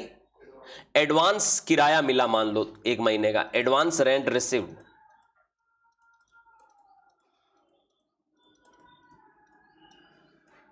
Of ₹5,000 into bank. आपके किराएदार ने आपको एडवांस में किराया दे दिया साहब। अब आप समझिएगा इस केस में क्या होने वाला है, ये आपकी इनकम नहीं है। कई लोग क्या करते हैं, इसको इनकम मान लेते हैं। एडवांस रेंट रिसीव होना आपकी क्या होती है, लाइबिलिटी होती है। अगर कोई इनकम आपको किस में मिल जाए, एडवांस में, तो वो आपकी लाइबिलिटी हो जाएगी। और मिली किस में, बैंक में, तो वो आपकी क्या हो जाएगी, बैंक तो एसेट है। अब आप समझिए कि अगर आपको एडवांस में किराया मिल रहा है किराएदार से, तो आपकी जिम्मेदारी है कि वो आपका वो प्रीमाइसेस को यूज करेगा आगे, और अगर यूज नहीं कर रहा तो आपको उसका पैसा वापस लौटाना पड़ेगा। तो लाइबिलिटी आपकी बढ़ रही है, कम हो रही है, बढ़ रही है। तो आप इस केस में यहां पर टू एडवांस रेंट लिखोगे, रिसीव्ड लिखोगे। टू एडवांस रेंट रिसीव्ड लिख सकते हो, अनअर्न्ड रेंट भी लिख सकते हो। इसका एक नाम होता है अनअर्न्ड रेंट रिसीव्ड। ऐसी इनकम जो आपने कमाई नहीं लेकिन आपको पहले ही एडवांस में मिल जाए, उसको अनअर्न्ड इनकम कहते हैं। यहां पर to advance rent received credit हो जाएगा। और बैंक में पैसा आया तो आपका बैंक बैलेंस बढ़ रहा है, एसेट बढ़ रही है, तो बैंक को क्या करोगे, डेबिट करोगे 5000 से। अब आप समझिए यहां क्या हुआ, एक तो एसेट बढ़ रही है और एक लाइबिलिटी बढ़ रही है आपकी। तो ये इनकम नहीं है, ध्यान रखना, क्या होगी, लाइबिलिटी होगी। इसको एक वर्ड और दे सकते हैं हम, इसको कहते हैं अनअर्न्ड इनकम। ये अनअर्न्ड इनकम है, यानी आपकी लाइबिलिटी है। ऑलराइट, चूंकि ये इनकम से एकदम आपको फैमिलियर नजर आ रहा है, तो आप कई बार इसमें कंफ्यूज हो जाते हैं कि यार ये मेरी इनकम, आपकी इनकम नहीं है, दिस इज योर लाइबिलिटी। अब सर मान लो उसने 1 महीने का किराया एडवांस दिया, आपने ये एंट्री कर दी अपनी बुक में। अब वो 1 महीना आपकी बिल्डिंग को यूज कर चुका है, तो वो 1 महीना खत्म हो गया, यूज कर लिया, मतलब अब तो वो लाइबिलिटी नहीं रही, अब तो वो आपकी क्या हो गई, इनकम हो गई। तो आगे जाके आप इसको लाइबिलिटी को इनकम में कैसे कन्वर्ट करोगे, ये एंट्री भी मैं साथ साथ में बता देता हूं आपको, ठीक है। तो adjust advance rent received with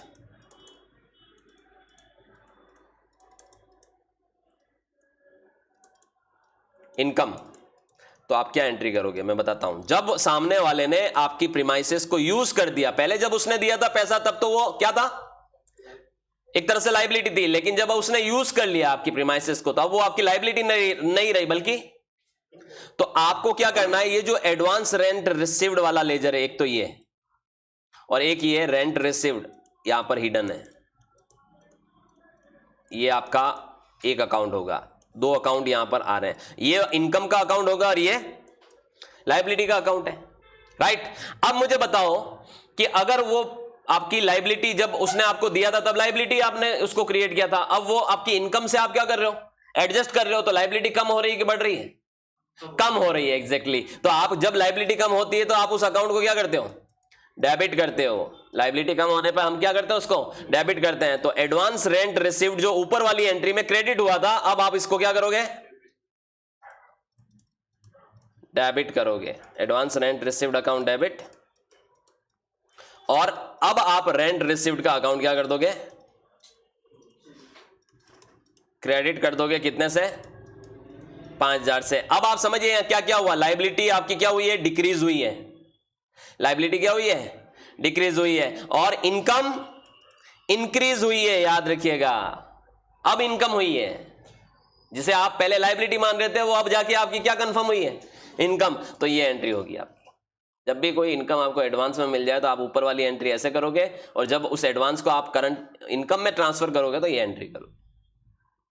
अच्छा, एक और केस बताता हूं आपको, बहुत इंपॉर्टेंट है ये सारी चीजें, ध्यान देना, बिजनेस में ये सब चीजें होती रहती है। कई बार ऐसा होता है कि इनकम कमा ली लेकिन मिली नहीं साहब। मान लो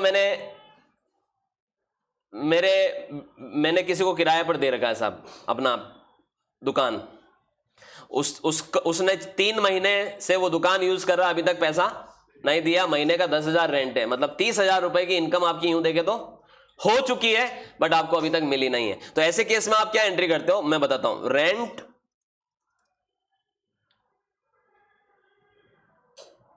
of shop is due for 3 months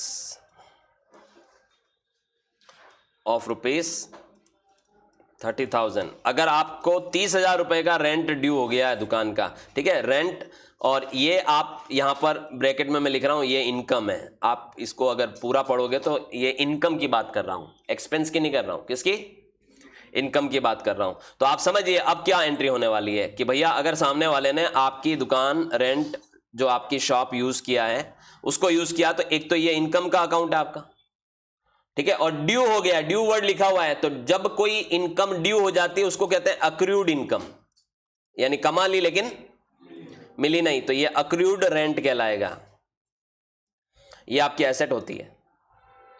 तो अब देखिए क्या एंट्री होगी, आपकी इनकम हो गई, ड्यू मतलब कंफर्म हो गई कि इनकम अब आपको लेनी है, तो इनकम जब हो जाती है, इनकम जब आपने कमा लेते हो उसको क्या करते हैं, क्रेडिट। तो यहां पर आप रेंट रिसीव्ड अकाउंट को क्या करोगे, रेंट इनकम या रेंट रिसीव्ड अकाउंट को क्या करोगे, क्रेडिट करोगे 30,000 रुपए से। और क्यों करोगे, क्योंकि इनकम हुई है आपकी और अभी मिली नहीं है, तो आपने एक तरह से उसको किस में ट्रांसफर कर दिया, अक्रूड रेंट में। एसेट, एसेट क्या हो रही है, बढ़ रही है, नहीं मिली तो क्या हुआ, आप गिनोगे हमेशा कि 30,000 मैं इससे मांगता हूं, तो एसेट आपकी क्या हुई, बढ़ी। एसेट बढ़ने पे हम क्या करते हैं उसको, डेबिट, तो ये एंट्री होगी अक्रूड रेंट अकाउंट डेबिट,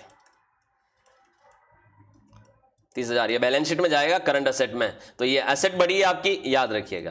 तो ये एंट्री होगी हमेशा, जब भी कोई इनकम आपकी क्या होगी, कमा लिया आपने लेकिन मिली नहीं, तो ये एंट्री करोगे। अब सवाल ये आता है कि जब मिलेगी तब क्या एंट्री करेंगे, चलिए मैं बताता हूं, जब मिलेगी तब क्या एंट्री करेंगे।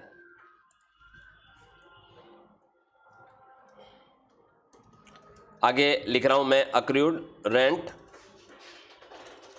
रिसीव्ड, आपको आगे जाके कभी ना कभी तो मिलेगा, तो जब आपको रिसीव होगा इनटू बैंक, तब आप क्या एंट्री करोगे, मैं बताता हूं। अब ऐसे केस में क्या होगा कि एक अकाउंट तो आपका कौन सा हो गया, अक्रूड रेंट का, जिसे हमने क्या माना था, एसेट, और दूसरा अकाउंट क्या हो गया, किस में मिलेगा, बैंक में, तो यहां पर दोनों एसेट के अकाउंट है।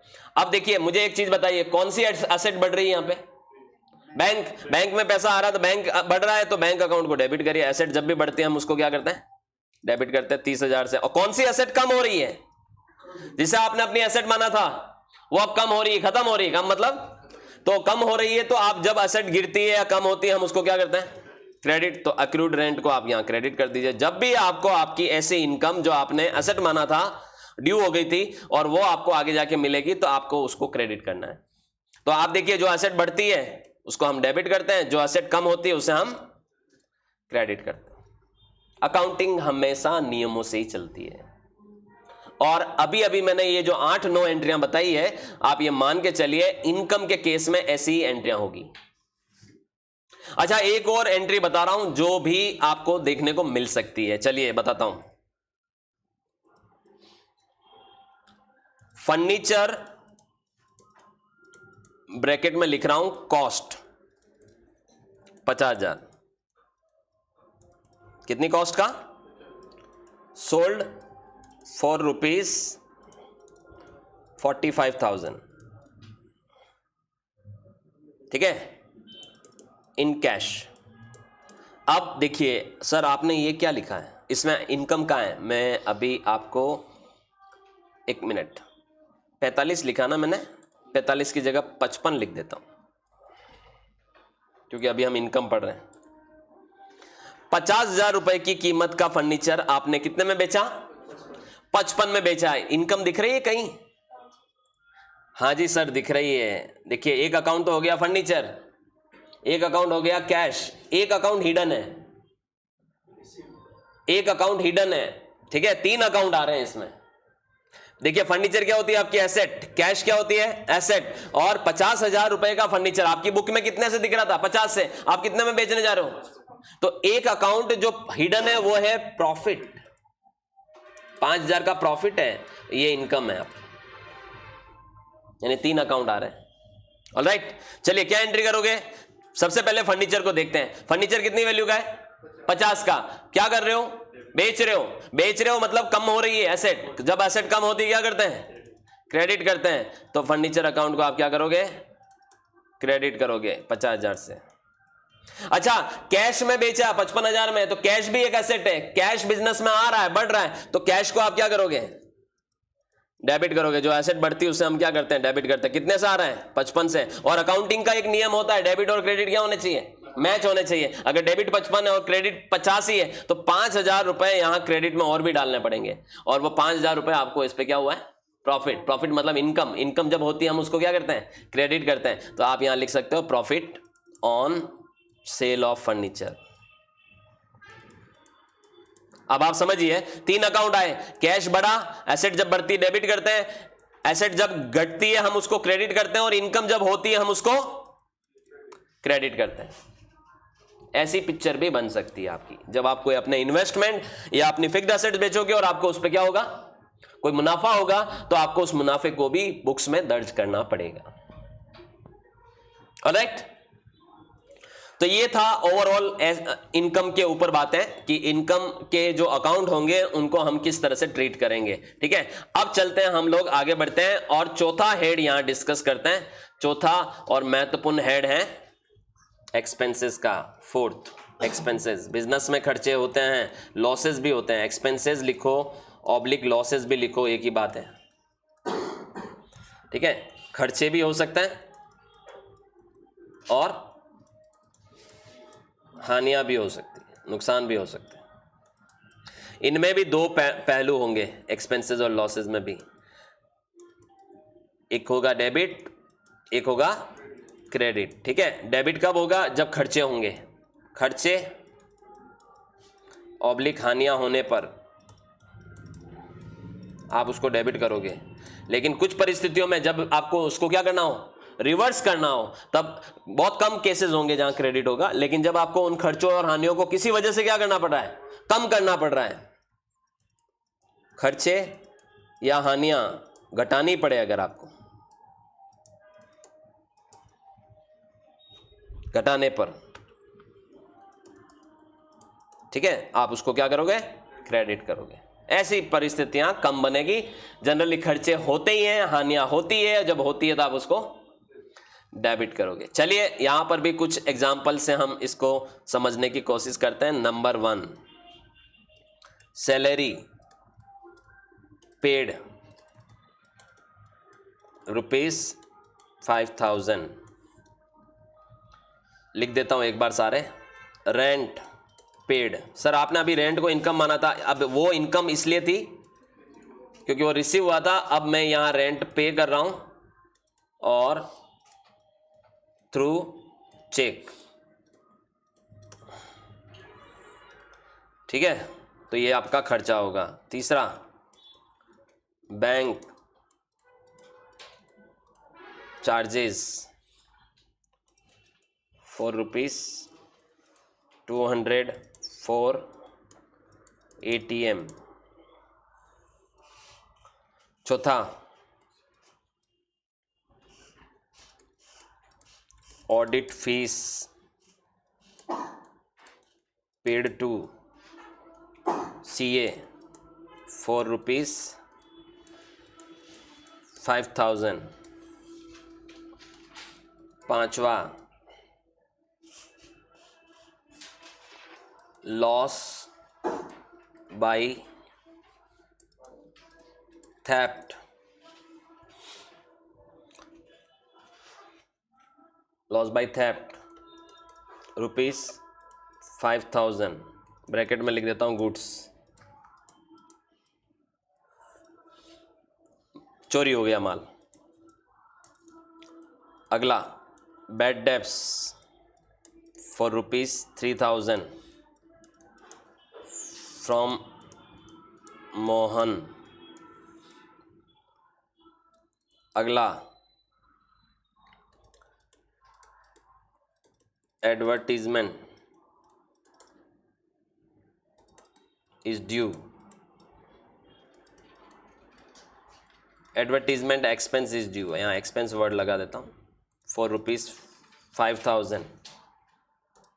ड्यू मतलब अभी आपने चुकाया नहीं है, खर्च हो गया है वो खर्चा लेकिन चुकाया नहीं है। ठीक है, तो ये कुछ एंट्रीज है जिसको हम देखते हैं और डेबिट क्रेडिट के रूल को समझने की कोशिश करते हैं।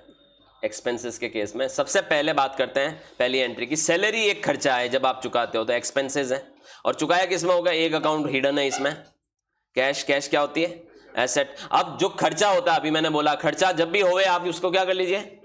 डेबिट कर लीजिए। तो बहुत सिंपल होने वाली ये एंट्री आपकी कि आपको हमेशा एक्सपेंसेस को डेबिट करना है, तो आप इसको डेबिट कर दीजिए। और चूंकि इसको खर्चा बढ़ा है आपका, इसलिए आपने उसको डेबिट किया। और चुकाया कैसे? कैश में। एसेट कम हो रही है आपकी, एसेट जब भी कम होती है हम उसको क्या करते हैं? क्रेडिट करते हैं। तो ऐसे केस में हम यहां पर एसेट मेरी कम हो रही, इसलिए मैंने इसको क्रेडिट किया। ये एंट्री बन गई, salary account debit to cash. Rent एक एक्सपेंस है साहब, और चेक से चुकाया मतलब यहां बैंक आ गया। बैंक हमारी क्या होती है? एसेट होती है। तो जब भी एक्सपेंस हो रहा है आप उसको क्या करिए? डेबिट करिए। आप इन सारी एंट्रियों में देखेंगे कि ये सारे जो मैंने नाम लिखे हुए हैं डेबिट होते हुए नजर आएंगे आपको, क्योंकि हो रहे हैं। ठीक है। और बैंक यहां पर आपका क्रेडिट होगा, क्योंकि बैंक से पैसा दिया तो एसेट आपकी क्या हुई है? कम हुई है। तो देखिए एक्सपेंसेस बढ़ा है लेकिन एसेट आपकी कम हुई है, डिक्रीज हुई है। Alright. Bank charges, bank charges भी आपका एक खर्चा है। और किसने चार्ज किया होगा? बैंक ने चार्ज किया होगा। तो बैंक यहां पर आपकी एसेट है, और आपको यहां पर बैंक चार्जेस क्या करना है? डेबिट करना है, क्योंकि खर्चा आपका एक तरह से बढ़ रहा है, तो आप उसको डेबिट करेंगे। और पैसा तो आपके अकाउंट से कटा होगा, तो आपका बैंक बैलेंस कम हुआ होगा, तो आप बैंक अकाउंट को यहां पर क्या कर लेंगे? क्रेडिट कर लेंगे। आपकी एसेट यहां पर क्या हुई है? कम हुई है। Alright. Audit fees, audit fees यानी सीए जो आपकी बुक्स की ऑडिट करता है उसकी फीस आपने पे की, तो ये भी आपके लिए एक्सपेंस है। और चुकाई कैसे होगी? एक हिडन एक्सपेंस, हिडन आपका अकाउंट दिख रहा है इसमें कैश में, तो ऑडिट फीस को आप यहां डेबिट करोगे, क्योंकि वो आपका खर्चा है, आप उसको यहां पर डेबिट करने वाले हो। ठीक है। और कैश आपका यहां क्रेडिट होने वाला है, क्योंकि आपका कैश बैलेंस कम हुआ है। एसेट जब भी कम होती है हम उसको क्या करते हैं? क्रेडिट करते हैं। एक्सपेंसेस बढ़ने पर डेबिट किया जाता है, एसेट कम होने पर आप क्रेडिट करते हो। तो कॉम्बिनेशन देख सकते हैं आप कैसा बन रहा है? एक्सपेंस बढ़ रहा है, एसेट घट रही है। ऑलराइट। लॉस बाय थेफ्ट, चोरी हो गया साहब। क्या चोरी हो गया? माल चोरी हो गया। राइट। तो ये एक्सपेंस, ये लॉस है, मतलब एक्सपेंस या लॉस एक ही बात है। और गुड्स चोरी हुआ है, तो आप इसको एक तरह से एसेट मान सकते हो। ठीक है। तो ऐसे केस में आप देखिए लॉस को आप डेबिट कर दोगे, क्योंकि खर्चा आपका एक तरह से लॉस हो रहा है। तो जब भी खर्चा बढ़े या लॉस बढ़े तो आप उसको क्या करते हैं? डेबिट करते हैं। और माल आपका जा रहा है तो परचेज अकाउंट यहां क्रेडिट होगा, क्योंकि एसेट कम हो रही है आपकी, एक तरह से लॉस हो आपका कम हुआ है। तो आप यहां पर भी देखिए एक्सपेंस बढ़ा है और एसेट कम हुई है, तो loss by theft account debit to purchase आपकी एंट्री हो जाएगी। बैड डेब्ट्स, देखिए बैड डेब्ट्स का मतलब होता है कि जब आप किसी से पैसे मांग रहे होते हैं और वो पैसा सामने वाला देने से मना कर देता है, तो आपको उसको अपना लॉस मानना पड़ता है। तो बैड डेब्ट्स वो पैसा है जो डूब गया आपका। तो ये भी आपका एक तरह से आप इसको एक्सपेंसेस मानिए। और मोहन, अब आप उससे मांग रहे थे तो वो आपकी एसेट थी, और अब उसने देने से मना कर दिया, तो एसेट आपकी कम करनी है आपको। मोहन एक एसेट है। अब आप देखिए एक्सपेंस हो रहा है, तो बैड डेब्ट्स को क्या करिए? डेबिट करिए। और एक एसेट मोहन के रूप में आपकी कम हो रही है, तो आप उसको क्या करिए? क्रेडिट करिए। एंट्री क्या होगी? Bad debts account debit to Mohan. इसको मैंने बैड डेब्ट्स को डेबिट इसलिए किया क्योंकि मैंने इसको एक्सपेंस माना और वो बढ़ रहा है। मोहन को मैंने क्रेडिट इसलिए किया क्योंकि मोहन एसेट और कम हो रही है। एडवर्टीजमेंट मेरा खर्चा है साहब, और ड्यू हो गया, मतलब यहां पर आप समझिए अगर कोई खर्चा, देखिए खर्चा तो हो गया, कंफर्म है कि खर्चा है, तो एडवर्टीजमेंट को तो आप क्या कर लीजिए? डेबिट कर लीजिए। Advertisement account debit. खर्चा हो गया साहब, कंफर्म है खर्चा है, चुकाया नहीं है अभी तक। अब चुकाया नहीं है तो चुकाना तो पड़ेगा। तो एक आपका हिडन अकाउंट है यहां पर, आउटस्टैंडिंग एडवर्टीजमेंट एक्सपेंस। अब आप सर ये आउटस्टैंडिंग एडवर्टीजमेंट क्या होता है? ये आपकी लायबिलिटी होती है। तो ये आपका हिडन अकाउंट है, इसको हम लायबिलिटी कहेंगे। और अगर आपने नहीं चुकाया तो आपकी लायबिलिटी खड़ी हो गई यहां पर, तो आप यहां पर लिखेंगे टू आउटस्टैंडिंग एडवर्टीजमेंट, यानी एक्सपेंस भी बढ़ा और लायबिलिटी भी बढ़ी। यहां पर लायबिलिटी बढ़ने पर हम उसको क्या करते हैं? क्रेडिट करते हैं, याद रखिएगा। तो advertisement to outstanding advertisement.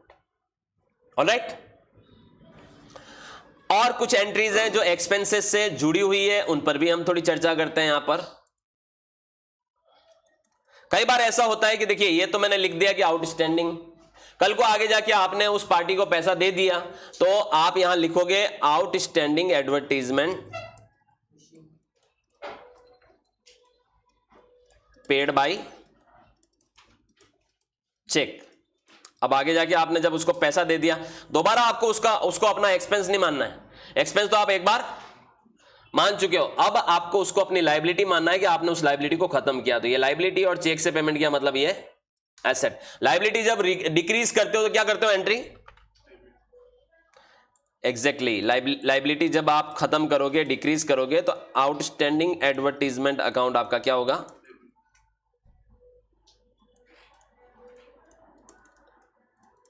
Debit होगा।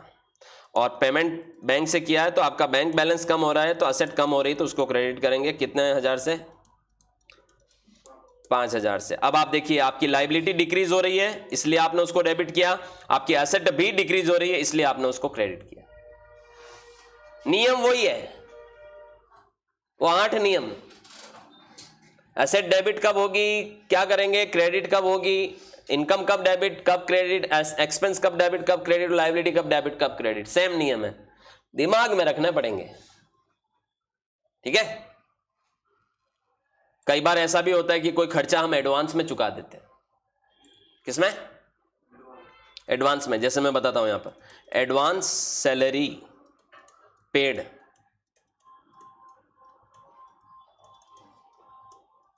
Bye cheque of ₹30,000। अब आप समझिए किसी इंप्लॉय को आपने 30,000 रुपए एडवांस में दे दिए साहब, तो एडवांस अगर आप दे रहे हो तो एडवांस आपका खर्चा नहीं है भैया, वो तो आपकी एसेट है। क्या है, एसेट। एडवांस सैलरी दे रहे हो, कल को वो नौकरी छोड़ देता है, कल को आज सैलरी ले जाता है, कल मना कर देता, तो आपको 30,000 वापस अपने लेने ना, या तो 30,000 लेने या उससे काम करवाना है। तो जब तक वो काम नहीं करके दे देता तब तक तो आप उसे अपनी क्या मानोगे, एसेट मानोगे। तो ये एसेट है, और चेक से पेमेंट कर रहे हो तो चेक भी एक तरह से, बैंक भी क्या है, एसेट है। अच्छा, कौन सी एसेट बढ़ रही है यहां पर, एडवांस सैलरी। कौन सी एसेट कम हो रही है, बैंक। तो आपको जो एसेट बढ़ रही है उसको क्या करिए, डेबिट करिए, एडवांस सैलरी अकाउंट डेबिट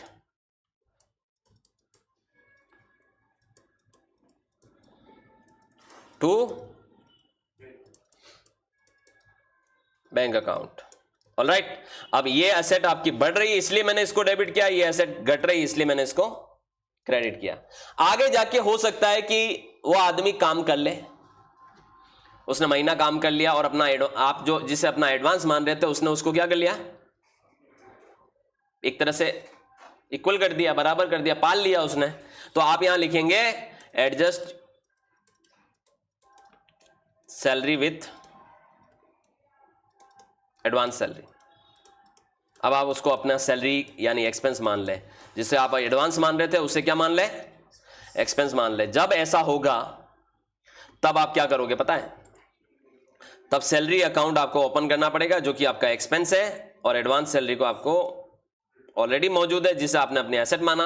अच्छा, सैलरी अब मानोगे आप उसको, तो अब आपका सैलरी क्या होगा, डेबिट होगा। यानी अब आपका एक्सपेंस बढ़ा है जिसे आप डेबिट करोगे 30,000 से, और एडवांस जिसको आपने अपनी एसेट माना था उसको आप रिवर्स करोगे, खत्म करोगे। एसेट नहीं रही अब आपकी, तो आप जब एसेट गिरती है या कम होती है आप उसको क्या करते हो, क्रेडिट करते हो। तो एक्सपेंसेस आपका बढ़ा इसलिए आपने इसको डेबिट किया, एसेट आपकी कम हुई इसलिए आपने इसको क्रेडिट किया। Salary account debit to advance salary आपकी एंट्री होने वाली है। So it is so simple कि आपको एंट्री बनाते वक्त ये आठों पिक्चर माइंड में क्लियर रहनी चाहिए, तभी आपको एंट्री। इसी तरह एरियर भी दिया जाता है। एरियर भी देखो, एरियर क्या होता है वो मैं बताता हूं।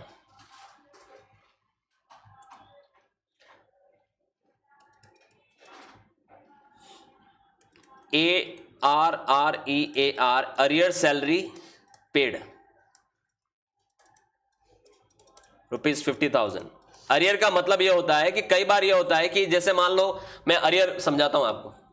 मेरी आज नौकरी लगी, मैं जिस पे रोल पे लगा, मेरा जो सैलरी स्ट्रक्चर है उसके अनुसार मेरे को महीने की 50,000 सैलरी अभी मिलनी चाहिए, लेकिन मेरे को अभी मिलने लगी 30,000। साल निकल गया पूरा, 30,000 के हिसाब से मुझे पैसा मिला। ठीक है, नियम अनुसार तो मुझे कितना मिलना था, लेकिन मिला कितना? अब मेरे को 30,000 मिला, तो मेरे अकाउंट में तो 3,60,000 आए होंगे साल के, और मैंने अपना इनकम टैक्स रिटर्न भी कितनी इनकम दिखाई होगी? 360। जो पैसा मुझे मिला ही नहीं, मैं उसे अपनी इनकम क्यों मानूंगा? मानूंगा क्या? जो मिला उसी को इनकम मानूंगा। मैंने 3,60,000 रुपए दिखाते हुए अपना ITR भर दिया, राइट? अब क्या हुआ? मामला विवाद में था, कोर्ट में था मामला। जो भी मेरे साथ जो नौकरी लगे थे सभी लोगों ने याचिका लगा रखी थी कोर्ट में कि भाई हमें कम सैलरी दी गई, हमें ज्यादा, मतलब हमें एज पर द नॉर्म्स मिलनी चाहिए। अब क्या हुआ? 1 साल बाद आप कोर्ट में केस जीत गए और कोर्ट ने आदेश दिया आपकी उस डिपार्टमेंट को, आपकी कंपनी को, कि आपको इनको जो सैलरी कम दी है वो सैलरी मई ब्याज चुकानी है। अब आपको कितनी सैलरी कम मिली थी? 20,000 रुपए पर मंथ, तो 12 महीने के कितने कम मिले? 240। लेकिन आपने उसको अपनी इनकम नहीं माना था क्योंकि वो मिली नहीं थी। अब वो 240 आपको मई ब्याज 2.5 लाख रुपए आए साहब आपके खाते में, तो ये 2.5 लाख रुपए आपके लिए एरियर सैलरी है। ध्यान देना, क्या है? Arrear salary. एरियर सैलरी भी आपको अपनी इनकम ही मानना है। जैसे यहां पर आप देखिए, यहां मैंने पेड वर्ड यूज किया है, तो पेड का मतलब मैं यहां पर क्या सोच रहा हूं, मैं एम्प्लॉयर हूं और मैंने किनको चुकाई? एम्प्लॉय को। तो मेरे लिए तो ये एरियर सैलरी क्या है? एक्सपेंस है। एग्जैक्टली, तो ये सैलरी है एक्चुअली में, ये एक्सपेंस है, और चुकाया होगा तो जो भी एक कैश अकाउंट है तो वो मेरा क्या हो जाएगा? एसेट। अच्छा, एक्सपेंस को हम क्या करते हैं? तो भले आप इसका नाम एरियर रखो, एरियर सैलरी रखो, भली सैलरी वर्ड यूज करो, बात तो एक ही सैलरी है वो एक तरह से। तो arrear salary account debit 50,000 to cash 50,000। इसी तरह DNS अलाउंस होता है। 1 मिनट, एक्सपेंसेस हैं ये, आप इसको बढ़ रहा है इसलिए डेबिट किया है, ये आपकी एसेट है कम हो रही है इसलिए क्रेडिट किया। यस, देखिए सैलरी का मतलब ही यही हो गया, सारे भत्ते वत्ते सारे बेनिफिट्स मिलाकर। तो आप ये DA HRA सबकी अलग अलग एंट्री करने नहीं बैठने वाले, एक ही एंट्री होगी। हमेशा हम अपनी बुक्स में ग्रॉस से एंट्री करते हैं, ग्रॉस सैलरी को डेबिट करेंगे, फिर जो डिडक्शंस होंगे उनको हम क्रेडिट करेंगे, और फिर what ever the payable amount उससे हम बैंक या पेएबल अकाउंट को क्रेडिट करेंगे। इसमें सर ये चीज होती है हमारे साल में 2 बार DNS अलाउंस लगता है, DA होता है। एक बढ़ता है जुलाई में, एक बढ़ता है जनवरी में। तो जुलाई वाला जो है वो पेड होता है हमको अक्टूबर में। हाँ, उससे कोई फर्क नहीं पड़ता, फाइनेंशियल ईयर जब तक नहीं बदल रहा है। यहाँ पे बदल रहा है, जनवरी वाला पेड होता है मार्च में। But as per the rule, income tax rule ये कहता है आपकी जो कंपनी है वो एक्रूअल बेसिस पे अकाउंटिंग फॉलो करती है। तो एक्रूअल बेसिस पे अकाउंटिंग फॉलो करने का मतलब ये हो गया है कि अगर उन्होंने आपको सैलरी नहीं भी दी किसी पर्टिकुलर फाइनेंशियल ईयर की, तब भी कंपनी अपनी बुक्स में उसको रिकॉर्ड करेगी salary account debit to outstanding salary. March की सैलरी तो मार्च में देते ही नहीं, तो भी वो तो अपना खर्चा मार्च में ही गिनेगी, उसी फाइनेंशियल ईयर में गिनेगी कंपनी, और जब अप्रैल में पे करेगी तब वो देखिए उस केस में ये एंट्री होगी salary account debit to outstanding salary, March में ये एंट्री कर लेगी कंपनी। और जब कंपनी अप्रैल में उस सैलरी को चुकाएगी पिछले फाइनेंशियल ईयर की, तब outstanding salary account debit to bank कर देगी। तो ये पैटर्न चलता है क्योंकि हमारी जो बुक्स होती है वो एक्रूअल बेसिस पर हम लोग मेंटेन करते हैं। ऐसे सारे खर्चे जो आपके किसी पर्टिकुलर फाइनेंशियल ईयर के थे और आपने उनको उन फाइनेंशियल ईयर में नहीं चुकाया, आप उसको मार्च एंड में क्या करोगे? ड्यू दिखाओगे, आउटस्टैंडिंग दिखाओगे। तो ये वो आउटस्टैंडिंग दिखाएंगे अपनी बुक्स में, याद रखिएगा। ऑलराइट, खर्च आउटस्टैंडिंग दिखाएंगे तो आउटस्टैंडिंग तो लायबिलिटी हो गई, और खर्चा भी दिखाएंगे तो उस केस में ये अभी मैंने एक एंट्री की हुई होगी ऊपर, देखिए ये वाली, ये आप देख रहे हो, out advertisement to outstanding advertisement, इस तरीके की एंट्रियां होती है ईयर एंड में। Rent account debit to rent outstanding, salary account debit to salary outstanding, जो भी आउटस्टैंडिंग है उसको आप मार्च में इस तरह से एंट्री करेंगे। इसको कहते हैं आउटस्टैंडिंग एक्सपेंसेस। ये महत्वपूर्ण एडजस्टमेंट होता है फाइनेंशियल ईयर के एंड में। अगर आप नहीं करोगे ये एंट्री तो आप फिर जो पे किया पेमेंट बेसिस पर एंट्रियां करोगे तो आपको 1 महीने के सारे खर्चे छोड़ने पड़ जाएंगे। तो कौन करेगा पेमेंट बेसिस पे? सब एक्रूअल बेसिस पर एंट्रियां करते हैं। खर्चे अगर आप छोड़ दोगे तो आपकी इनकम बढ़कर आएगी और आपकी टैक्स लायबिलिटी बढ़कर आएगी। तो एक्सपेंसेस कौन छोड़ना चाहेगा? मैंने आपको नहीं बताया था, कंजर्वेटिव कॉन्सेप्ट चलता है, कन्वेंशन चलता है, अवधारणा चलती है। खर्चा तो हमें 1 भी रुपये का नहीं मिस करना है, जहां अपॉर्चुनिटी मिले रिकॉर्ड कर लो। इनकम को हम रिकॉर्ड करने से बचते हैं बेसिकली, तो एक्सपेंसेस को तो हम कभी नहीं छोड़ना चाहेंगे, right? So this is the important adjustment at the time of year and. इसको हम कह सकते हैं फाइनेंशियल ईयर के एंड में होने वाले एडजस्टमेंट्स। ऑलराइट, तो आई होप आपको ये पूरी क्लास कंप्लीटली समझ में आई होगी। इस पूरी क्लास में अगर आप नॉन कॉमर्स बैकग्राउंड से हो और अगर आपको कॉमर्स की एबीसीडी नहीं आती है तो यहां से आप अपनी कॉमर्स की एबीसीडी शुरू कर सकते हो, इसकी आप प्रैक्टिस कर सकते हो। आप अब मन से बिजनेस के ट्रांजैक्शन सोचिए और एंट्रियां बनाइए, इन्हीं 8 नियम पर आपकी सारी एंट्री बनती है। तो ये मैंने आपको बताया कि किस तरीके से आप एंट्रियां बनाओगे, किस तरह से आप अकाउंट को डेबिट करेंगे, किस तरह से आप अकाउंट को क्रेडिट करेंगे। और इस तरीके से अगर आपने पूरी क्लास ढंग से समझी तो मुझे नहीं लगता है आपको कोई भी एंट्री बनाने में कभी दिक्कत आएगी। आप इजीली एंट्री बना पाओगे, लेकिन प्रैक्टिस करनी पड़ेगी। उसके लिए क्या करनी पड़ेगी? प्रैक्टिस करनी पड़ेगी। ट्रांजैक्शंस लेने होंगे, ढूंढने होंगे। अब बहुत सारी मार्केट में ऐसी बुक्स होती है, अकाउंटिंग बुक्स, जिनमें बहुत सारे ट्रांजैक्शंस लिखे होते हैं। आपको उन बुक्स पर प्रैक्टिस करनी चाहिए। सबसे बेस्ट रहता है अकाउंटिंग एंट्री सीखने के लिए 11th क्लास की कॉमर्स की आप अकाउंट की बुक पकड़िए। अगर 2 पार्ट में है तो पार्ट 1 पकड़िए, याद रखिएगा। या फिर आप कई सारे फेमस राइटर हैं, टीएस गरेवाल की बुक आप ला सकते हैं 11th क्लास की, तो आपको उसमें अच्छी प्रैक्टिस हो जाएगी इन एंट्रीज को करने के लिए। Alright, thank you so much. मिलते हैं एक नई क्लास में नए चैप्टर के साथ।